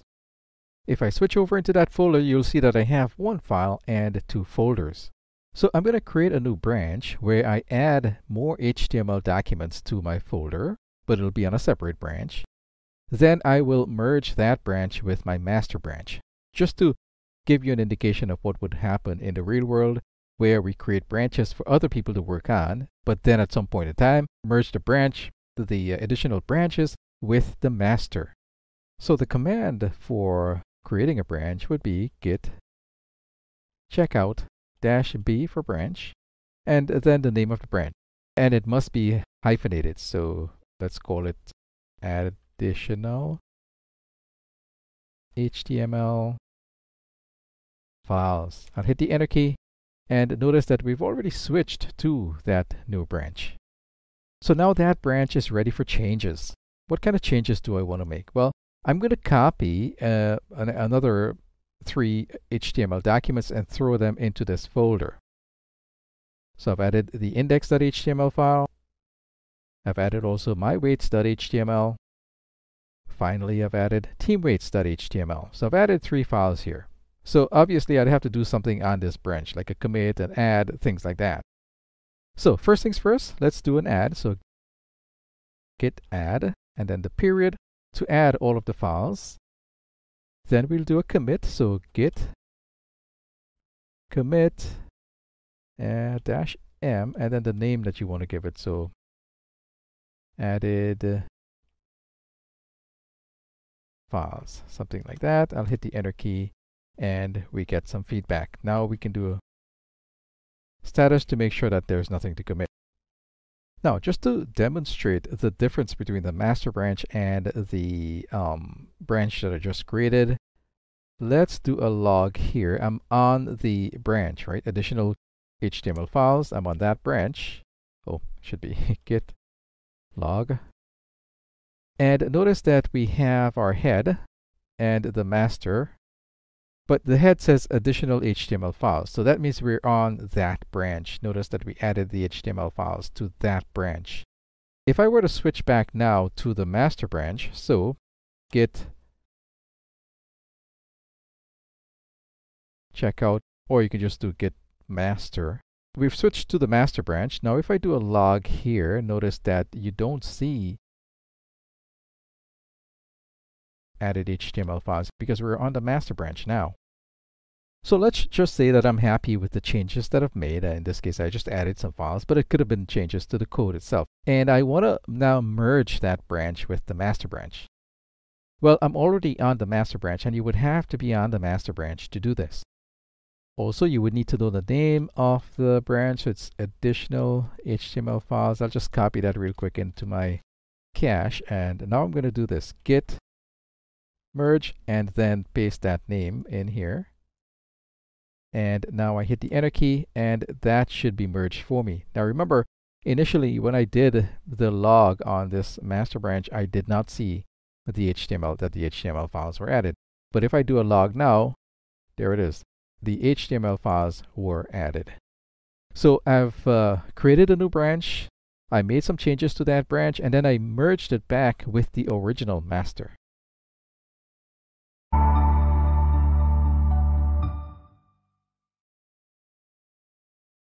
In this video, I'm going to show you the relationship between Git and GitHub. What I have on my screen is my Ubuntu system. I've got the file system opened up, and it is pointing to a folder that I'm going to be working with. In fact, these are the files that we're going to be porting or sending or pushing to the GitHub account. I also have my terminal window open because we will be entering commands to have this file transfer happen. But over on the right side is my Mozilla browser, and it is opened up to my GitHub account. So obviously, in order to complete this demo, if you wanted to follow along, you would have to go to the GitHub website, github.com, and sign up for a free account. And you can have a few repositories there. You can have, I'm not sure the exact amount, but you can definitely have public repositories, and you can push your files to those repositories. If you wanted to make those repositories private, though, then there's a fee. So on the page right now, on the Mozilla browser right now, it is pointing to the account that I have. And as you can see on the left-hand side, I've already created a few repositories there. And I'm even at that stage where I can add a new one. Now, there are various different web pages you can go to add repositories. This one is where I have listed all of my current repositories. And at the same time, it is giving me the opportunity to add a new one. So I'll just click on the new button next to the word repositories on the left side of that page, and it will take me to a form where I can fill out and add a new repository. As you can see at the top of the page, it does say create a new repository, and I'm listed there as the owner, and it is waiting for my repository name.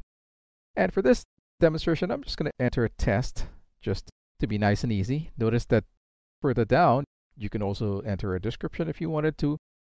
But then further down towards the middle of the page, there's the public and private. We want to leave it as public so that it can be free. And then finally, all the way down, almost to the bottom of the page, you'll see a green button that says Create Repository. I'll click on that, and that should now create my new repository for me. And it takes me to the page where that repository lives. Now, obviously, I have not done anything with this repository. I just created it, so it's brand new. But it does give you a lot of information that you're going to be needing in order to complete this demo. So, for example, we are going to be pushing up an existing repository. So they've even given us the exact command that we need to run in our local system. So we will be coming back to this repository on the website, and we'll be coming back to these specific commands. But for now, I want to jump back into my local system on Ubuntu. And this is a brand new folder that I've created. So let's go ahead and establish this folder as a Git directory. So before I do anything else, let's just do a Git status on this repository, on this folder. And it says it's not a Git repository. Great. So let's do Git init now. And that should create it for me. As you can see, it's initialized. A couple of more commands that I'd like to run is the git add to add, and it's a period there. That will add all of the files that I currently have in this folder. And the final, well, not the final, but one of the other commands that I want to run is the commit command. So git commit -m, and then we'll give it some kind of a name. So let's call it original files, something like that. I'll hit the enter key. And as you can see, we now have a few files and folders that Git is watching for us. Now I want to run one other command, git remote, just to show you. Notice I didn't get any feedback, just to show you that we have not created or established a relationship as yet. We're about to do that now. And for that, I'll go back to the Mozilla browser where I just created that repository. And down almost towards the end of the page, you'll see push an existing repository from the command line. So the first thing we want to do, of course, is add the relationship. So that's the first line. There are two commands there. So the first command, I'll just copy that directly from the website. I'll jump back into my terminal window on my local machine, and I'll right-click and paste that in there. Notice it says git remote add origin. So origin is going to become the name of our remote repository, at least from the point of view of your git commands locally. I'll hit the enter key now. I don't get a response, and that's okay. if I were to run that previous command using the up arrow on my keyboard, remember I had ran this command before, git remote. Now if I hit that, notice what happens. Now we get some feedback. Now it's saying origin. So we have established a relationship between our local directory and our foreign repository on GitHub. Now GitHub is just one of the websites that we could work with. There's several websites you can push your Git directory and files to. So it is now, and only now, are we at a point where we can transfer these files. It's called pushing in the Git terminology. So for that, I'll go back to my Mozilla web browser. I'll copy the second command now in that push area. I'll copy that second command. I'll go back into my terminal window locally. I'll right-click in the terminal window and paste in that command. As you can see, it is saying push to the origin, meaning push to the GitHub account that I have. I'll hit the enter key now, and it's going to ask me for my username and password. So it's Axel B. Axel B, that's my username on GitHub. And now I'm going to enter my password.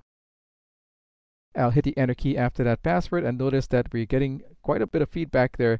And it is basically saying that it's pushing everything or transferring everything to the, or transferring the master branch to origin. Now, how do we know that this was actually done? Well, for that, you'll go back into your browser, and as long as you have a good internet connection, let's refresh the browser page, that test repository. I scroll down, now you see all of the files are there. In fact, if we can compare the local directory, local folder, to the one on GitHub, and you'll see that everything is now synced, and you're ready to work and commit files and transfer files. And in a subsequent video, I'll show you how to get all of these files back into a local directory, local folder.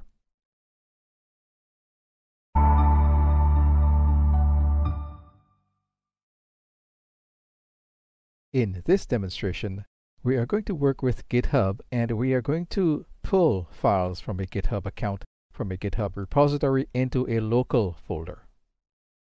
What I have on the screen is my own GitHub account opened up in the browser, Mozilla browser in this case, and I have a few repositories created already, but the one I created for this series in a previous video is called test. If I click on that test link, it will take me into the test repository, and as you can see, there are several files that I had uploaded or transferred or pushed into this particular repository. What we're going to be doing in this demonstration is we're going to be pulling all of these files or transferring them back into a local repository. As you can see in my documents folder, I created a folder with a name that is synonymous with my video series, and I'm going to be using this empty folder to transfer those files from that GitHub account, that website. So first things first, let's go into the terminal window that is already opened up and pointing to this empty folder that I just created. And let's just run git status just to make sure that it is currently not a Git repository. So let's go back into the GitHub account, my account on GitHub, which is a website that handles Git repositories. It helps you store and keep and allows collaboration with other folks. So on this particular repository, if you notice on the top part of the page, well, actually it's more to the middle, where it talks about master and new pull requests and things like that. In the tabbed area, if we go all the way across to the right, you'll see clone or download. It's a button all the way to the right of the middle of that page. If you click on that, you're going to see a couple of things. It's really a URL with the last part of it being the name of your repository. And what this address actually means is that we can now use this address to clone the entire repository, meaning we can transfer all of the files that you're seeing here, files and folders, in the exact state that they're in. Now, there is a little button to the right of that input box, and if you click on it, just a clicking action will copy that entire address into your local memory on your local machine. And now we can go back into our terminal window with that copied address. And now we can use another command, git clone, and now we can paste in that address that we just copied. So git clone and then the address that the website GitHub would have given to us. Now I'll hit the enter key and it looks like it did something. So let's test it out. Let's do an ls inside of this folder, and what we should see is another folder called test. Now let's cd into test, and now let's do an ls again, and what we should see are the exact files and folders that came from the external website, which is my repository called test.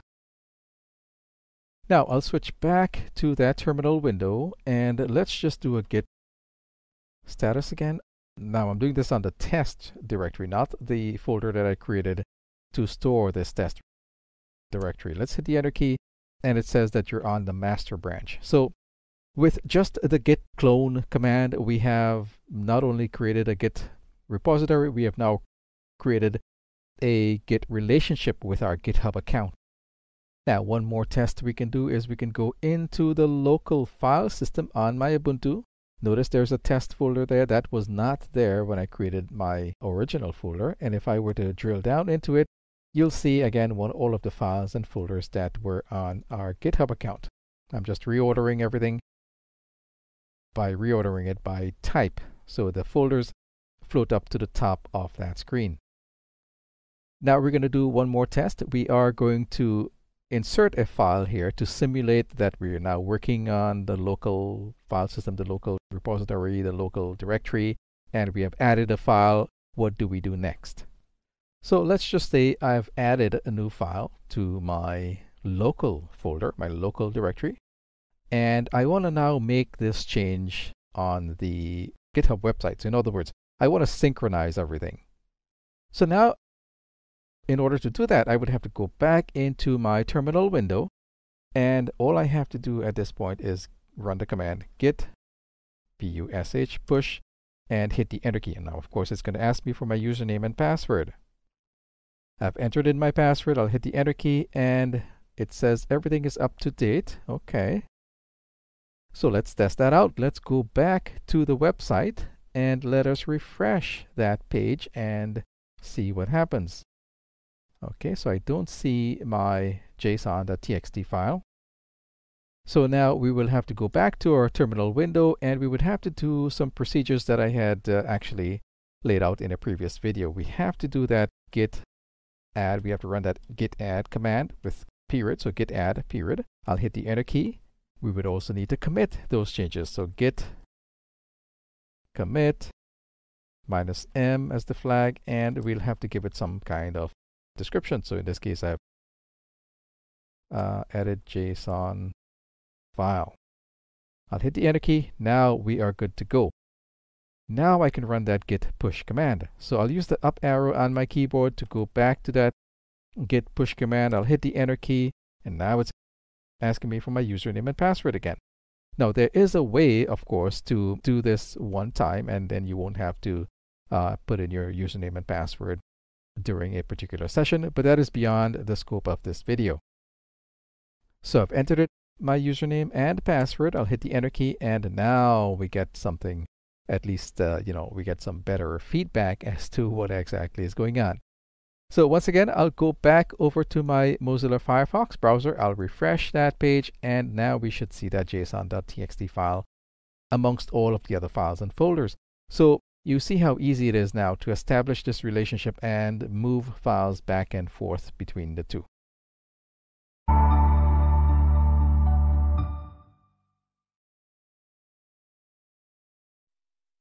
In this exercise, you will install Git on your local system. Then you will create a folder and just place a dummy file in there. It could be an HTML file or a text file, doesn't matter. Then initialize that folder to be a Git repository. Run the status command to see what it returns. Finally, commit the repository with an appropriate name. Now I'd like you to pause the video, try out this exercise on your own, but return to the video to see how I would complete it. In order to accomplish these tasks, I have my Ubuntu system opened. And the terminal window that you see on the screen is pointing directly into a folder, which will become a Git folder shortly. Over on the other side of that is a file system, and there again you see the same folder with a simple file in it. It's just a single index.html file in it. Now the first thing that we have to do, according to the tasks that were in the exercise, we would have to install Git. So in my Ubuntu system, I would install Git by running the command sudo apt install git-all. I've entered that already, so I'll hit the enter key and that should install the application for me. Now I am going to issue the clear command so that we can start with an empty screen. Now I'm already at the folder that I need to initialize. So now that the Git has been installed, I can run Git commands. So at the folder prompt within my terminal window, I can run the command git init, hit the enter key, and I get some feedback that the folder was initialized. You also see that Git has introduced a folder with the name .git into my file system, into that folder that I'm working in. Now that that's there, I can run a status, so git status. That should tell me that I'm on the master branch, I have no commits, but it's seeing a file in there that has not been added to the Git repository. If you notice, the color is red, and it is even suggesting to us how to add that file to the Git repository. So let's follow the suggestion, git add and the name of our file, index.html. I'll hit the enter key. Now we don't get much of a feedback, but I'll just use the up and down arrow keys on my keyboard to go back to the previous command, which was a git status command. I'll hit the enter key there and notice that it indeed added our file. It's now green. It's added that file to the Git system. So it's now part of the Git repository. So according to the tasks that we had to do for this exercise, the only thing that's left to do now is to run a commit command so that this repository can be committed and we can give a name to it. So I've entered in the command git commit -m as the flag, and I've given my folder, my repository, a name for this particular commit. It's called temp app start, and it has to be in double quotation marks. Now I'll hit the enter key, and as you can see, the commit has been successful. And if we do a status again, I'm using the up arrow on my keyboard to go back to git status. I'll hit the enter key there. Notice that we're on the master branch, but it says nothing to commit, and there are no red files. So we have accomplished all of the tasks in this exercise.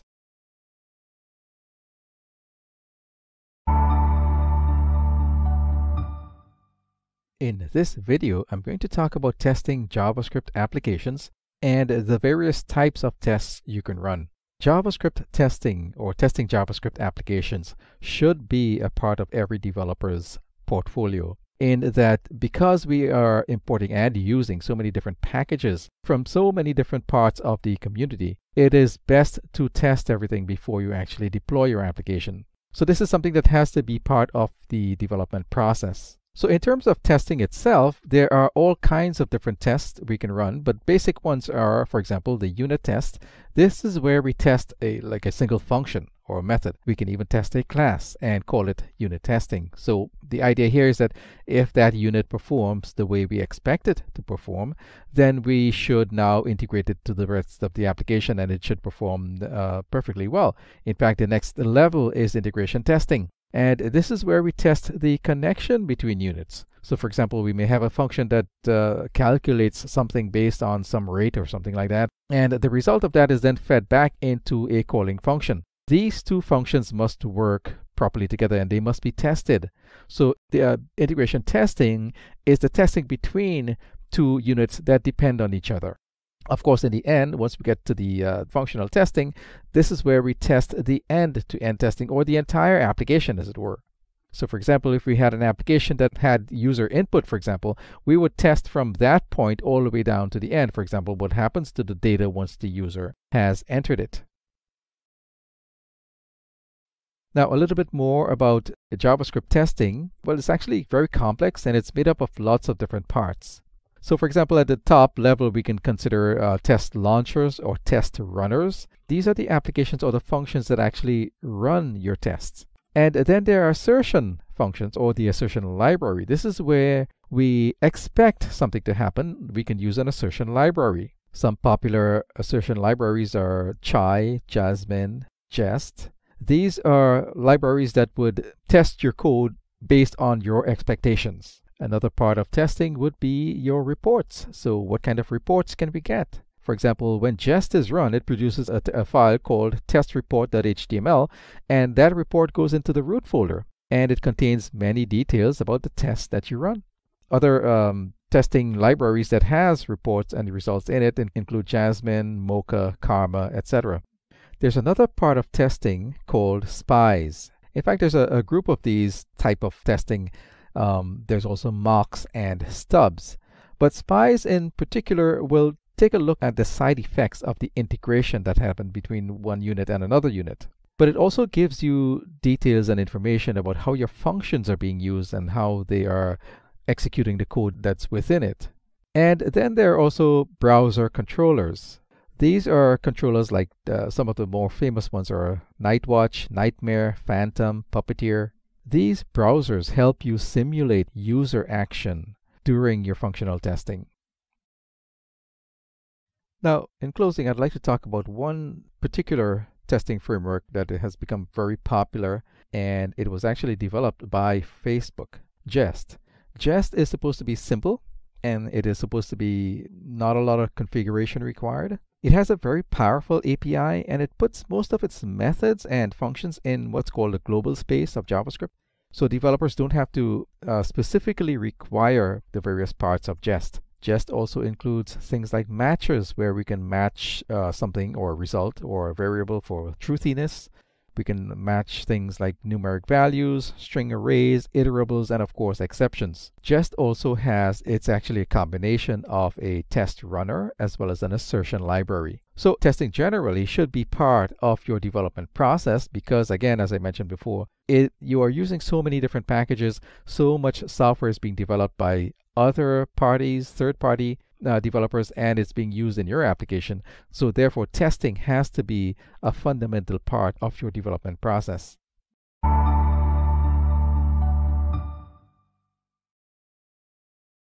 In this demonstration, I'd like to go further into the developer tools. The developer tools can be found on just about any modern browser. In my case here, I've got Mozilla Firefox open. And in order to get to the developer tools, I can just hit F12 on the keyboard, and that would get me into the developer tools, which kind of looks like this. And it's the basic layout on most browsers, I think, would be, for example, Chrome would have a very similar layout, as well as Opera, Edge, Internet Explorer, those kinds of browsers. I also have my Atom editor opened, pointing to the exact same page that I just showed you a moment ago. This is the scripts file, of course, and we also have our index.html file. And so I'm going to switch back over now to the Mozilla browser with my developer tools open. And by the way, the tools that you're looking at now can be positioned just about anywhere on the browser page, the browser screen itself. The first tab, and there are lots of different tabs here, and again, basically it'll be the same type of tabs, maybe different nomenclature on the various browsers, but basically this first tab here, probably the most used tab, and it basically shows you the structure of the HTML page, the DOM as it were. This actually is an excellent tool for front-end developers, and it allows you to play with the structure as it is right now. And you can even tweak things, and you can see what things would look like or have an idea of what something would look like and perhaps change it permanently on the code. This is not a permanent change, by the way. So for example, if I go to the header tab right here, I click on that, you'll notice on the right side, sort of like the middle area here, there is the CSS that controls my header. And I can actually toggle this background color on and off, and as you can see, the effect is being changed right there on the screen itself. So it's a good way to, for example, if you're talking to someone else on your team, it's a good way to kind of try out things. Then for the backend folks, the console window is really good for that. And this is where we can see if there's any errors in the JavaScript code. And we can even toggle between exactly what types of errors you wanted to see, whether it's just warnings, you wanted to see the debug part of it, the logs, things like that. We can definitely control it using the console window. And just to give you an example, if I were to go into the code itself and maybe force an error, so in other words, simulate what an error would look like, if I jump back into the terminal, the Mozilla browser, and I refresh the page, you will see that the error shows up. And it even gives you a hint as to where that error is on your file. It's saying it's the scripts.js file, line number 17. So I'm going to go back into the Atom editor, go to line number 7. Well, it's not really line number 17, but at least it gives you an idea of where to start looking. I'll just change the code back. I'll jump back into my Mozilla browser. And of course, we can toggle. For example, this happens to be the log. So if I toggle between logs on and off, you'll see the error go away, or it'll come back depending on what I'm trying to do. Then there's the debugger itself. This is, again, another good tool for the backend folks. What this tool allows you to do is set breakpoints. Now, in Mozilla Firefox, I would need to be, there are two scripts.js file here. One sort of like the in-memory one, and there's another one that's sitting on the file system itself. So the in-memory one, that's the one with the curly braces, that's the one that you can change. So for example, I can, right before or within the for loop, I can set a breakpoint there. And if I were to run the code again, it will stop right there. Let's refresh the browser screen, and you'll see that the code just stops right there. Now at this point, you can even set watches. You may want to watch a particular piece of data, for example, the data on line number 8 there. You can see the value of that data as you step through, and all of these little icons on the right side, top right side corner of the developer tools, it allows you to like step over or move forward or just keep going on, things like that. So in my case here, I'm just going to step out and allow the code to continue working its way through. I'll just close that. And now for the style editor, well, that just shows you all of the styles on your web page or even your website. In this case, we just have this one styles.css file here, but it shows you all of the styles that are inside there. Then there's the performance tab. That kind of gives you an idea of how the general responsiveness of your JavaScript is working and the layout of your web page. With this tool, you can create a recording or a profile of the behavior of your page over time, and it shows the tasks that the browser was performing to render the page to the user. So for example, I can start recording performance by clicking this little icon down at the bottom, and I can refresh my page, and I can stop recording, and then it gives me a nice little snapshot of the state of this particular web page and all of the different tasks that it had to do in order to render, in order for the viewer to see what they're seeing on that page. So as you can see, it's quite a lot, but it happens so fast that nobody notices.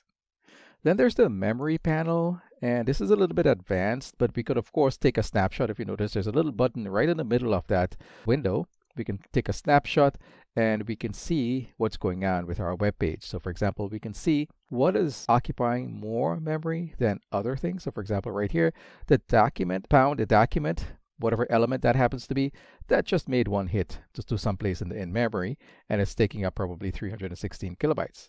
But the DOM node, on the other hand, that had a 139 count. So that the DOM node itself is obviously using more memory than the document element. The next tab in Mozilla is the network tab, and what you're looking at here is all of the various web pages, websites, various APIs that this page had to go in order to render itself. And for example, I was using the jQuery CDN on this page. So it went out there and it got the jQuery min.js file for me. And I went to another website that has a public API, and that's all of the images that you see on this page. So all of these images are actually coming from an API, and all of the links and everything. So you're seeing all of that activity here in the network. So these are all of the various websites and APIs that this particular page had to go to in order to render what you're seeing on the screen right now. Now, this particular web page isn't using a whole lot in terms of local storage, session storage, cookies, and things like that. But if it did, all of that information will be located in this tab. And then finally, for Mozilla Firefox, there's the accessibility tab. And by default, it's usually turned off, which is what you're seeing on the screen right now. And all we need to do is, in order to turn it on, would be to click on this little icon, this little button down at the bottom. And basically, it kind of follows those Y-ARIA rules, and it will tell you which elements are not in compliance with those rules. So as you can see, the developer tools is very important, and it really helps a developer as the developer progresses in their career.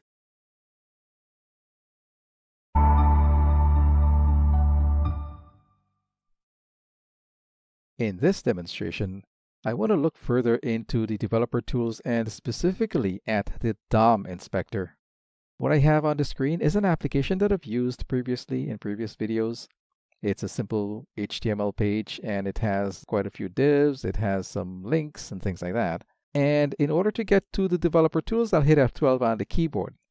Now, by default, the way it opens up is that it opens up to a various amount of tabs at the very top of the developer tools. But then as you look at the developer tools themselves, you'll notice sort of like 3 individual spaces, 3 columns within that block at the bottom. So in the Firefox browser, the inspector tab would be the first one that opens up. And right underneath it would be like sort of like the first column that sort of shows the DOM, as it were, for this particular web page that we're looking at. Then there's that middle area that shows you the CSS, or at least it allows you to manipulate the CSS. And then over on the right-hand side, it shows you a layout of your entire page and exactly what kind of border and margin and paddings and things like that you're using. So one of the first tools or features of the DOM inspector is the search tool. So again, on that leftmost column, the very first one that opens up, you'll see a search HTML and a magnifying glass there in that sort of like space bar. If I put my mouse there and I click, you'll notice that I can see my cursor blinking, and I can start searching for something.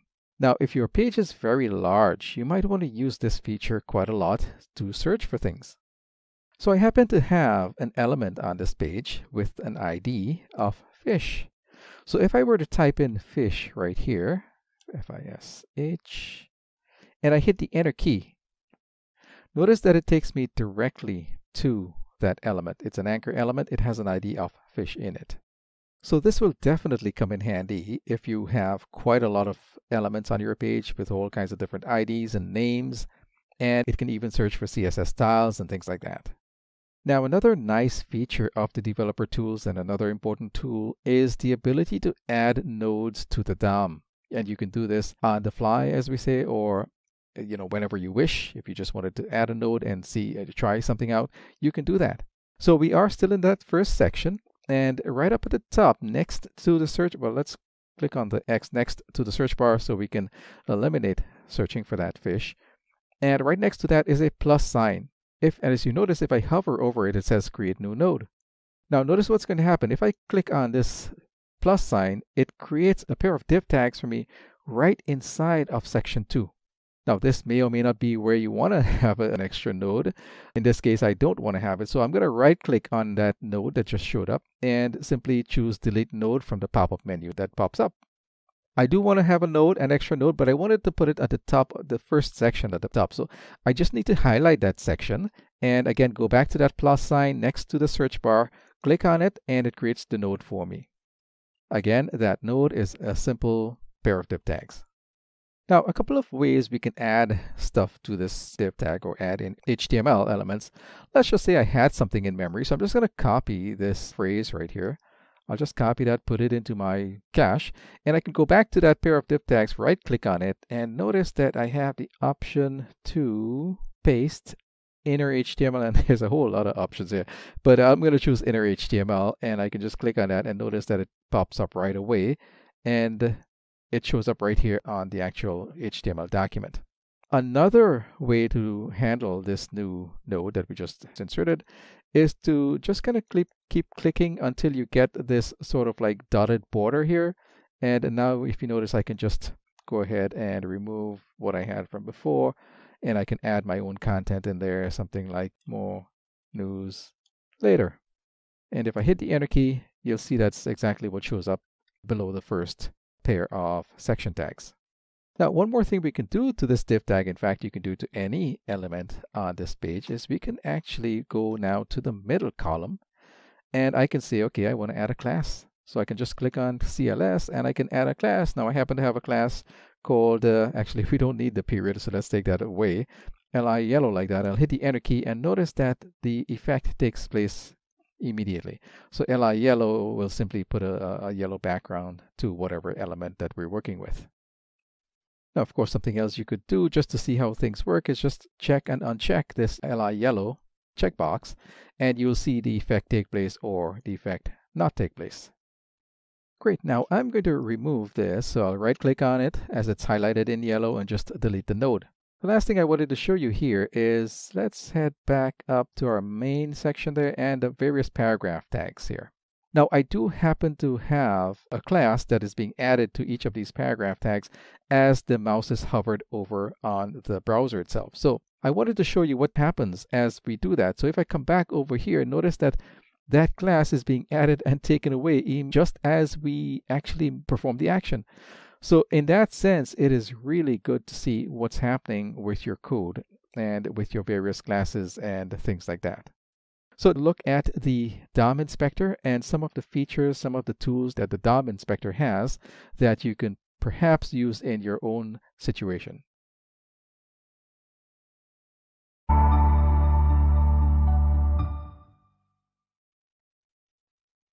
In this demonstration, I will again work with Firefox and show some of the CSS manipulations we can do using those developer tools. As usual, I have the Firefox opened and it is pointing to an application that I've used previously for previous videos. And what I'm going to do now is hit F12 on the keyboard to open up that developer section. So the thing is, if we're going to be working with the CSS part of our developer tools, then we could, if we wanted to expand that middle column of the 3 different columns, I'll expand that middle column so I have a little bit more room to work. Now automatically my cursor went to the body tag in the inspector.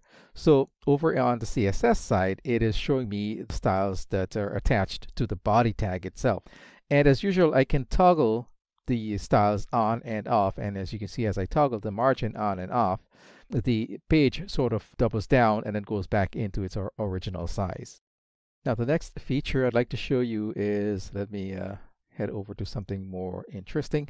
So my unordered list here. Notice there are several styles that are attached to that unordered list. And if I go all the way up to the top of that middle column, you'll see filter styles with an icon that looks sort of like an oil filter. And if I were to put my cursor in there and I were to type, let's say, font, what I'm going to get is all of the styles that has the word font in it. And as you can see, it's just one, and it happens to be on the body tag. But if I hit the escape key at this point, that font goes away. So now maybe I want to see all of the styles that has the word text in it. And again, I get the text align off left, and that is in my navigation element. I'll hit the escape key to get rid of that, and all of the other styles come back. Now, although we are on the Inspector tab of the Developer Tools, one of the other tabs is actually called Style Editor. And if I were to click on that, you will see a number of different styles, including the 20 rules that I had created for this particular page. Now, the inline style sheet is something that the browser itself had put in, and has nothing to do with the styles that I created. So for the 20 styles that I created, I could also manipulate those styles here. So for example, in the body area, let's just say for whatever reason, I wanted to make my font blue, for example. I can just add that style in there, and as soon as I click away, actually it should be color blue, and as soon as I click away, notice that the page changes automatically. In a similar way, I can do something with, let's say, font size, and you'll notice that as I change the size of the font, for example, I can go with, actually it shouldn't be adjust, but just font size, and I can do something like large. And notice that as I move over the various options, notice that the page itself is changing. And at some point in time, I may decide that maybe I want to keep all of this. If I did, I just can't click on save somewhere and save it. I would have to copy this part or the entire file itself. I can copy something like that, Now I would have to go to the actual file that produced this code. So I have it right here in my Atom editor. So if I click on that Atom editor, let's see, what was this? This was the body tag. Well, before I copy and paste, let's just hit F12 on the keyboard again, refresh the browser screen. Notice that the styling went away. And that's because from the browser, we can't save anything. So back over here, I believe it was my body area here. I could replace the original body that I have with the one that I just was working with and experimenting with. And once I save that, if I go back to my browser, refresh, notice that the change has taken effect. Now, something else I wanted to show were errors. And if I hit F12 on the keyboard, I just actually inserted an error just to see how we would pick it up on the developer tools. So that error happens to be in my header area. And if I click on that header area, notice that immediately we get this sort of like a yellowish triangle. It's telling us that something is wrong with this particular style here. So we know where the error is. In fact, it's even telling us it's on line number 17. So all we need to do is go into our actual CSS file on around line 17 right here. And you'll see that, in fact, I did make a mistake there, and that should be color. So I'll just change it back to color, go back in here, and I'll just refresh our browser, and that error goes away. Now, one of the last things I wanted to show you with CSS is there are websites out there. In fact, the w3.org does have a free validator. And what I'm doing here with that validator is I'm pasting in my CSS code. I clicked on the check button here, and it has validated, or it has checked my code for errors. And these are some of the errors that were returned to me. So, for example, it was expecting a doc type. Now, this is not really CSS, but it has checked the entire document, and it has given me a report what I could do to improve the CSS, as well as what I could do to improve the HTML itself. So with a combination of the free CSS validators and your developer tools, you should have no problems writing CSS for your HTML.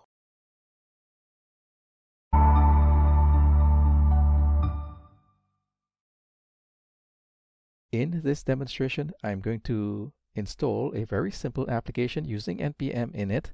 Then I'll add Mocha and Chai to the application and run a simple test. What I have opened up is my terminal window on an Ubuntu system, and it is pointing right now directly into a folder that I'm going to be working with. In the background, I have my file system. We'll get to that in a moment, and I'll also be using the Atom editor in this demonstration. So first things first, using my terminal window, I'll run the command npm init. I'll hit the enter key, and because Node was already installed on this machine, it will attempt to create a package.json file for me so I can start building an application.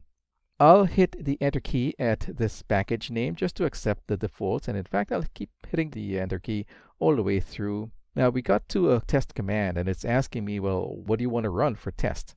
And I could put Mocha in here, but I'm going to hit the enter key for now just to show you how we can change it at the end.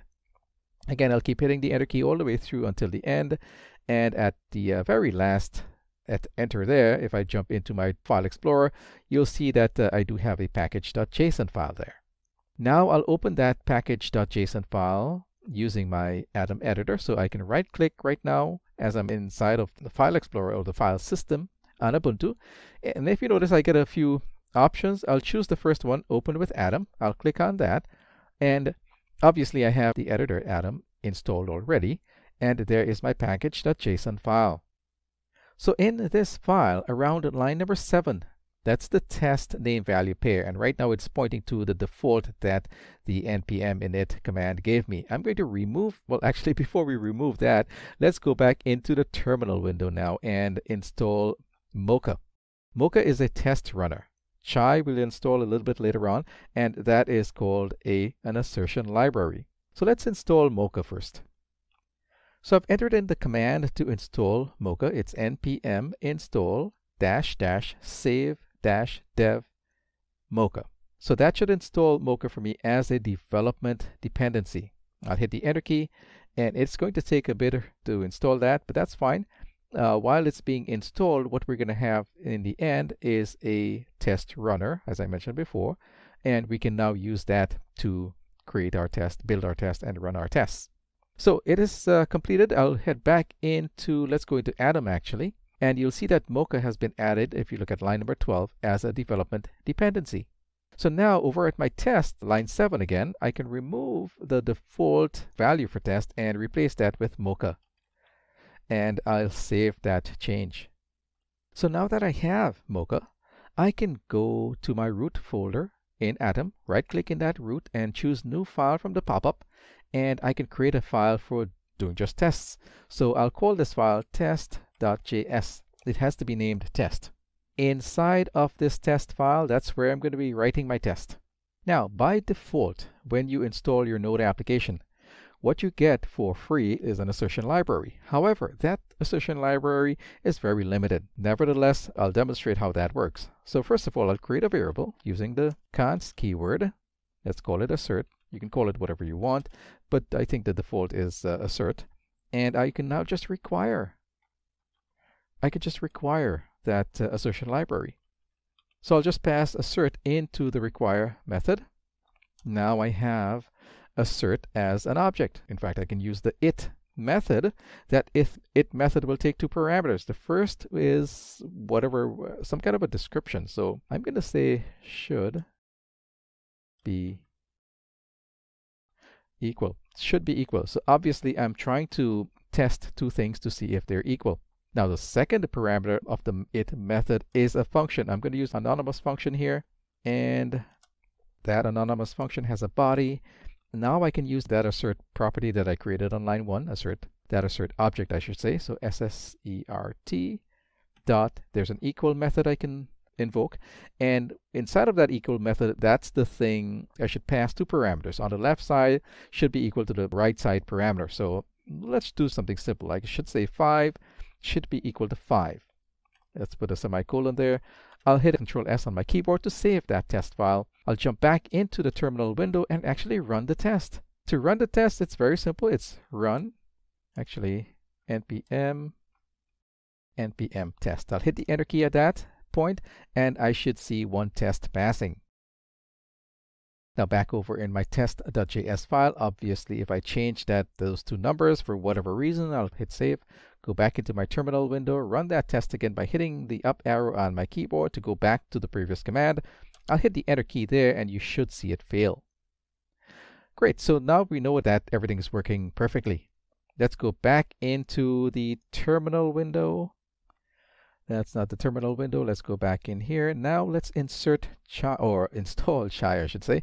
And again, I'm hitting the up arrow on my keyboard to go back to the last npm install that I had. That's where we installed Mocha. I'll remove Mocha using the backspace on my keyboard and change that to Chai, C-H-A-I. I'll hit the enter key. And now Chai, the assertion library, will be inserted for me. Now this is a much, much more powerful library. Back over in the test.js file, I can now use that library instead of the default one. In order for me to do that, what I'll do is let's remove assert and insert Chai, but I now have to chain on to that the assert library. So now assert is pointing to the Chai assertion library, not the default. Now this Chai, the assertion library in Chai, does have an equal as well. So I could actually just save this just using Chai, go back into my terminal window, run that test again using the up arrow on my keyboard to go back to npm test. I'll hit the enter key and the test should fail. And if I go back into my test.js in Atom, I can change that back to a 5, save it, go into my terminal window, run that test again using up arrow on the keyboard, and the test should now pass. But again, the reason for using Chai is that its library is a lot more powerful. And to show you how, in fact, there's a lot of different assertion styles as well. So for example, I can use the assert as an object, but use the type of method instead. And I can say, okay, well, let's put a string in here. Is this name a string? So let's put string as the second parameter. So basically, I'm comparing the word Axel to a string. Is Axel a type of string? Let's save that, go back into my terminal window and run npm test again. I'll hit the enter key, and in fact, it does pass because Axel, in quotation marks, is actually a string. So it's good to explore all of the various assertion styles that Chai has and use them appropriately.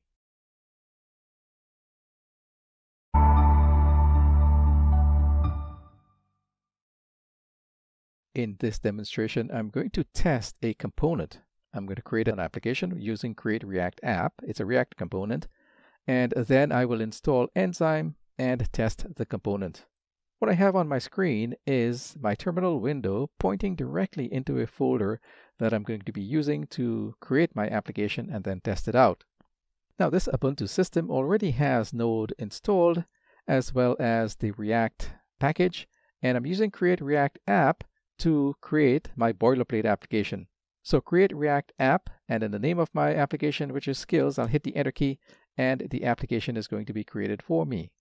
This may take a minute or so, so I will pause the video, but I'll return to the video once the application has been built. Now that the application has been built, I am going to issue the clear command here, and I'm going to cd into that folder. And at this point, I could test to make sure that Jest was installed with the boilerplate application. I'll do that by running the command npm ls jest. I'll hit the enter key, and it takes a second or so, but we will shortly determine whether Jest was installed. So remember, this demonstration is about Jest and Enzyme. So the return confirms that Jest was installed with the boilerplate application. So now we are going to install Enzyme as well as the Enzyme adapter for this version of React, which is 16. So npm i-save dev enzyme adapter-react 16, hit the enter key, and that should install for me. Once again, I will pause the video, but return to the video once this installation has been completed. Now that is complete. Once again, I'll issue the clear command by using the up and down arrow on my keyboard. It takes me back to the previous commands. There's the clear. I'll hit that. Now, before I go, again, I want to iterate that this is a Jest and Enzyme demonstration. And what's the difference between the two? Well, Jest is a JavaScript testing framework. It's actually a test runner and an assertion library in one. So it's not like Mocha and Chai where they're separate. Enzyme is another JavaScript testing framework, but it is really made up for testing components, in fact, React components. So these two working together, we are able to test our component. In this case, it's just one component by default. If I head over now into my file system, there's my skills folder. I'll jump into that, and you can see the package.json file as well as all of the other source folders and things like that the create React create for us. So I'll right-click on any one of these files and choose Atom Editor in my case, and it will open up the file or the application in the Atom Editor. We're not really interested in the package.json file, but we are interested in the app.test.js file as well as the app file. As you can see, it's just one component. It's called app. So that's the component that we're going to be testing. So back over in the app.test.js file, let's now, but actually before we do anything else, we need to configure Enzyme. So I'll right-click on the source folder to choose new file from that pop-up menu, and let's create a specific file that Enzyme is going to expect. And it's called setup.test.js. This is going to contain all of our configuration code for Enzyme. Now, a lot of the configuration code will come directly from the Airbnb website, which created this particular test or test framework. So I've just pasted in some of that configuration code, and of course you can configure it in different ways. This is just a basic configuration here, and I'll hit Control S to save that. So I've actually pasted in 3 lines here from the Airbnb website. We're going to import configure from Enzyme, and I'm using destructuring syntax here. We're also importing the adapter from the Enzyme adapter React package that I installed, and then we're calling this configuration or configure method, passing it the new adapter. And believe it or not, that's all we need to do for setup.test.js, at least for now. Now back over in my app.test.js, we already have a test built for us. This came by default simply by running that create React app and building a boilerplate application. We do get a test by default. Now, before I make any changes to this test, let's just test the first test. So let me jump into my terminal window, and let's just run npm test, and we are going to test the default test that came with our application. So it's asking me a few options here. I'm going to choose A to test everything. And in fact, there's just one test in there, and it actually passed. Now I'll hit Q on my keyboard just to quit out of that. jump back into the app.test.js, and now I am going to actually build the test that is going to test the component, the app component itself. So let's start with the describe command. And that's the, not describe command, but the describe method. And that's the method that we use mainly for testing components. We're testing our application. So that's the first parameter. The second parameter is, of course, an anonymous function that I'm going to use arrow functions for. But within our describe method, I'm going to use another method called the it method.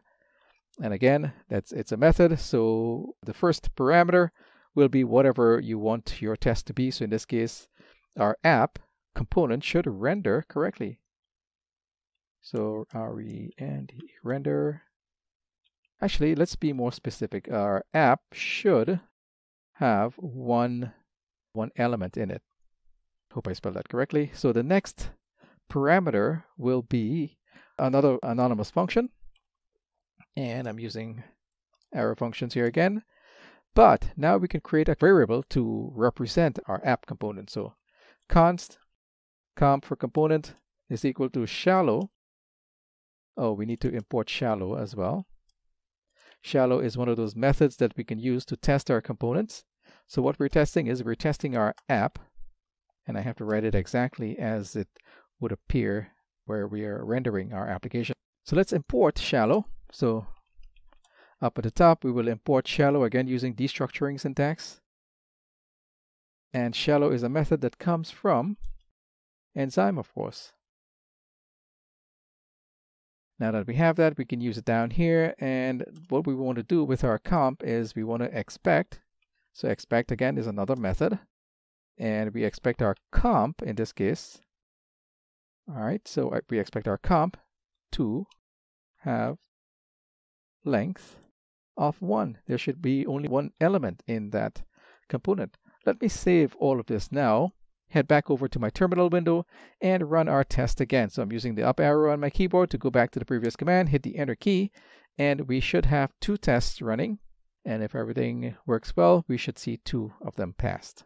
So in this way, we can now go further in terms of testing our components. We can test for various elements. We can test for specific coding in there. We can even test for things like, other elements inside of other elements, like images and things like that. So at least this gets us started testing our components.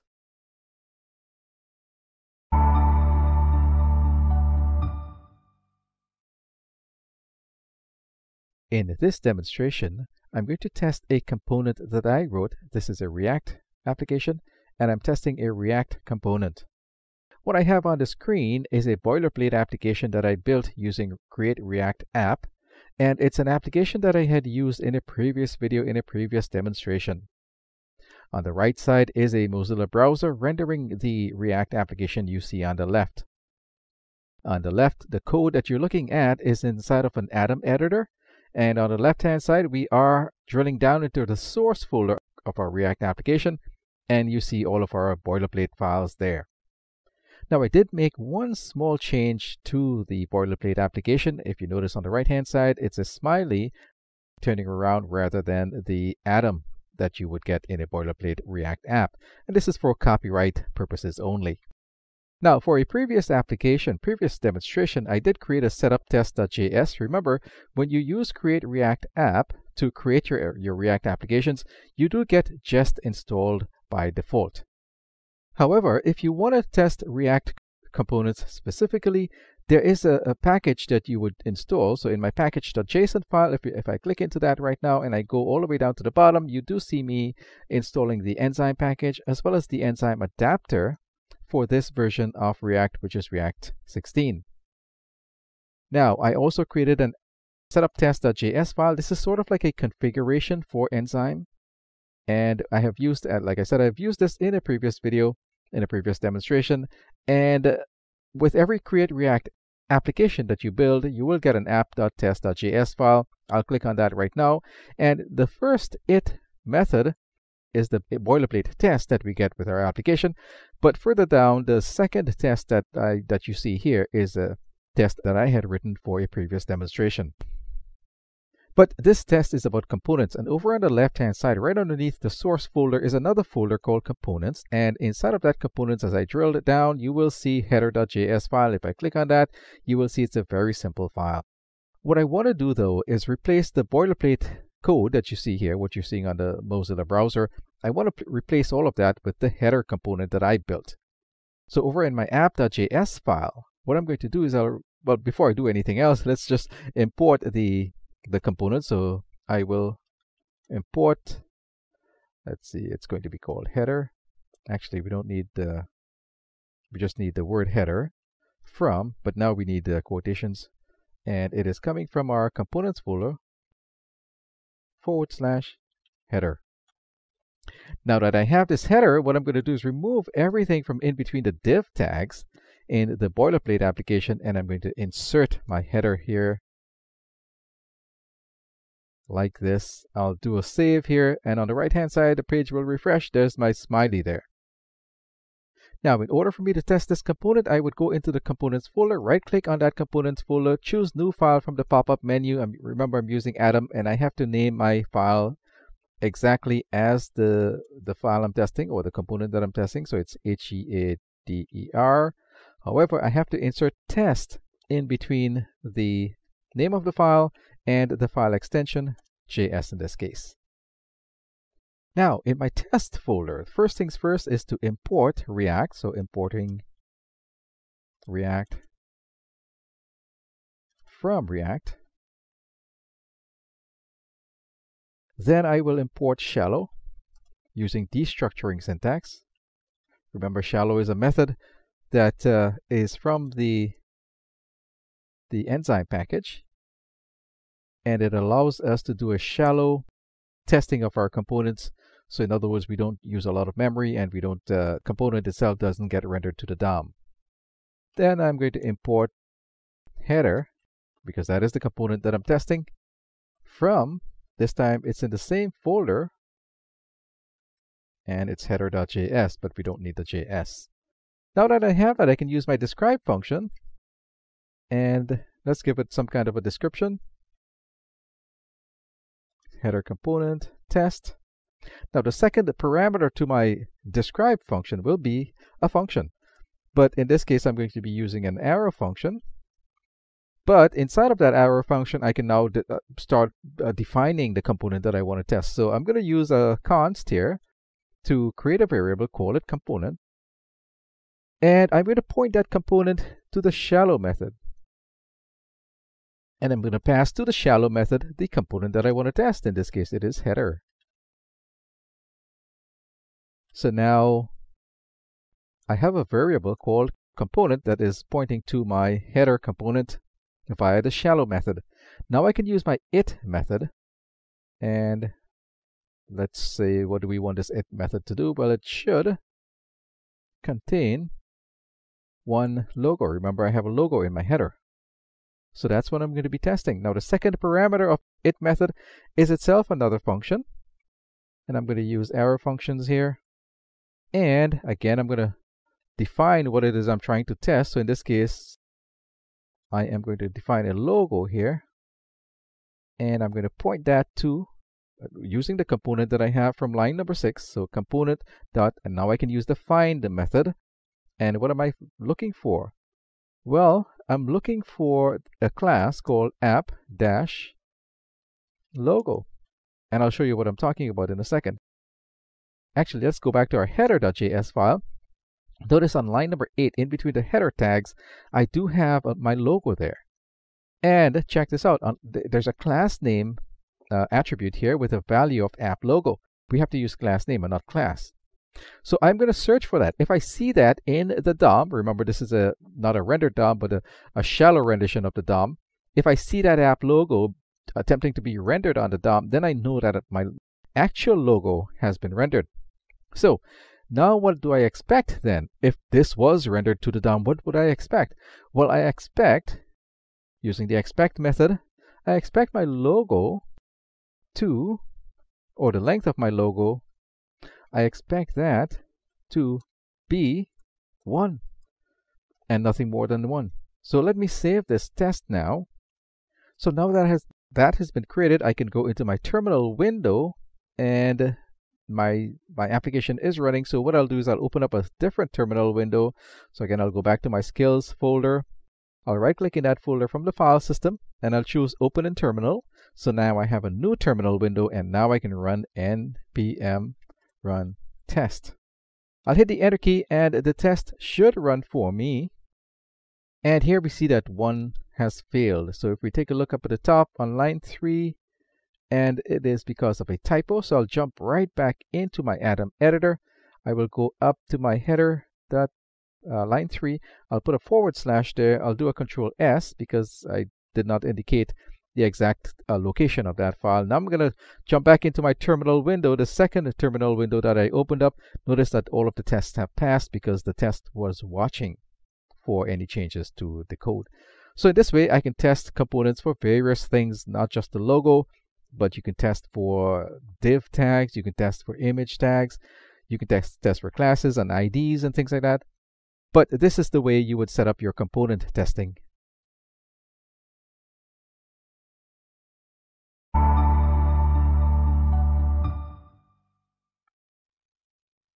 In this demonstration, I'm going to use snapshot testing using Jest, Enzyme, and of course a React application.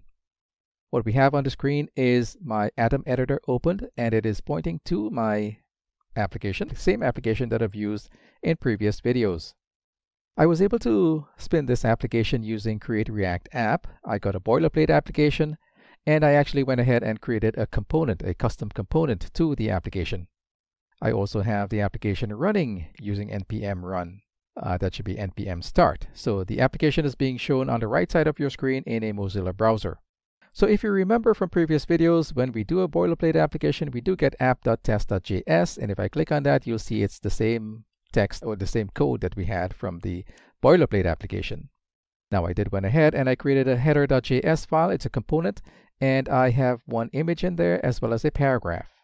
Then I went ahead and created a header.test file just to test that component. In fact, I was just testing the image just to make sure that the image does appear.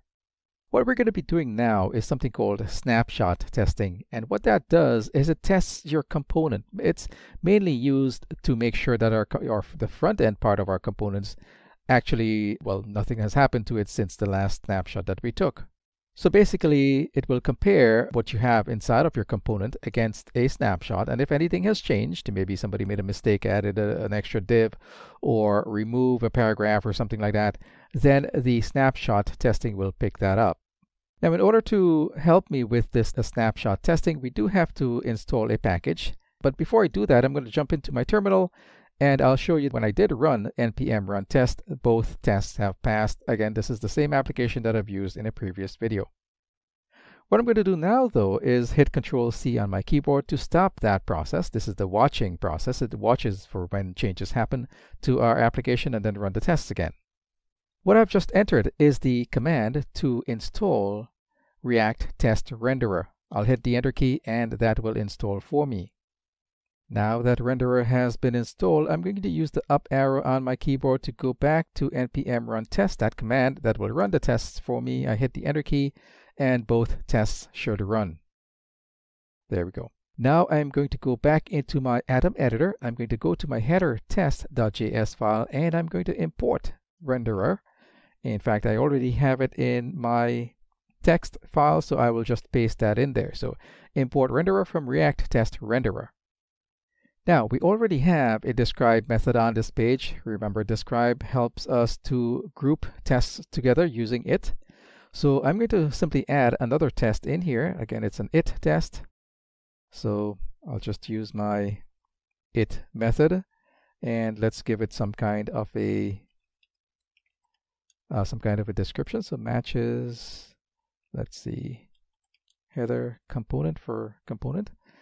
I'll put a comma there. The next parameter will be an arrow function. And this arrow function will contain the test itself. So first of all, I'll create a new variable.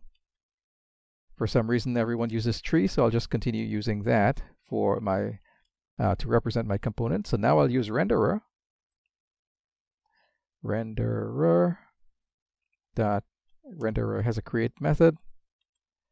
That create method, we will pass it our component. So in this case, it's header.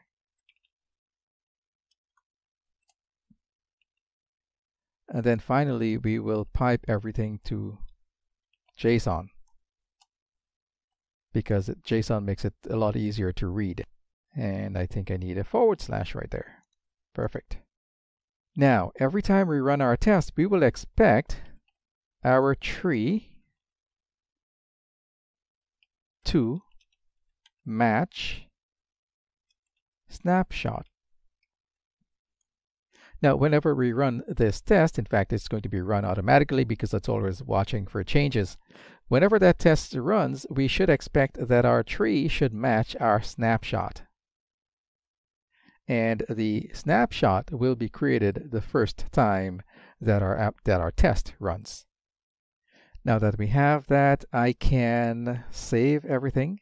Now I'll go back into my terminal window and I will run that test. In fact, it has already ran for me. And it means then that we should now have a snapshot folder.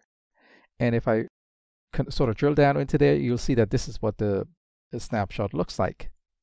It's not pretty, but it is possible to change anything on here manually. But usually though, what this test is going to pick up is, for example, let's just say I changed this from a P tag to an H2, let's say, change this to H2.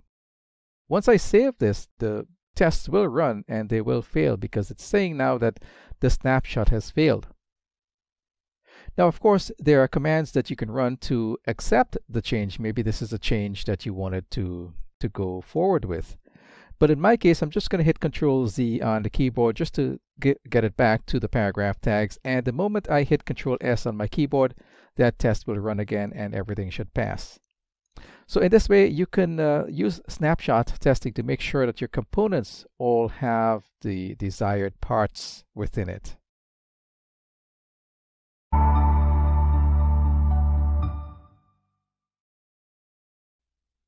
In this exercise, you will create an application using the command create React app.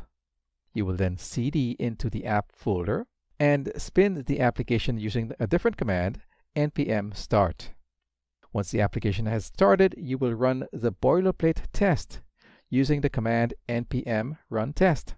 Now I'd like you to pause this video, try out this exercise on your own, but return to the video to see how I would complete this exercise.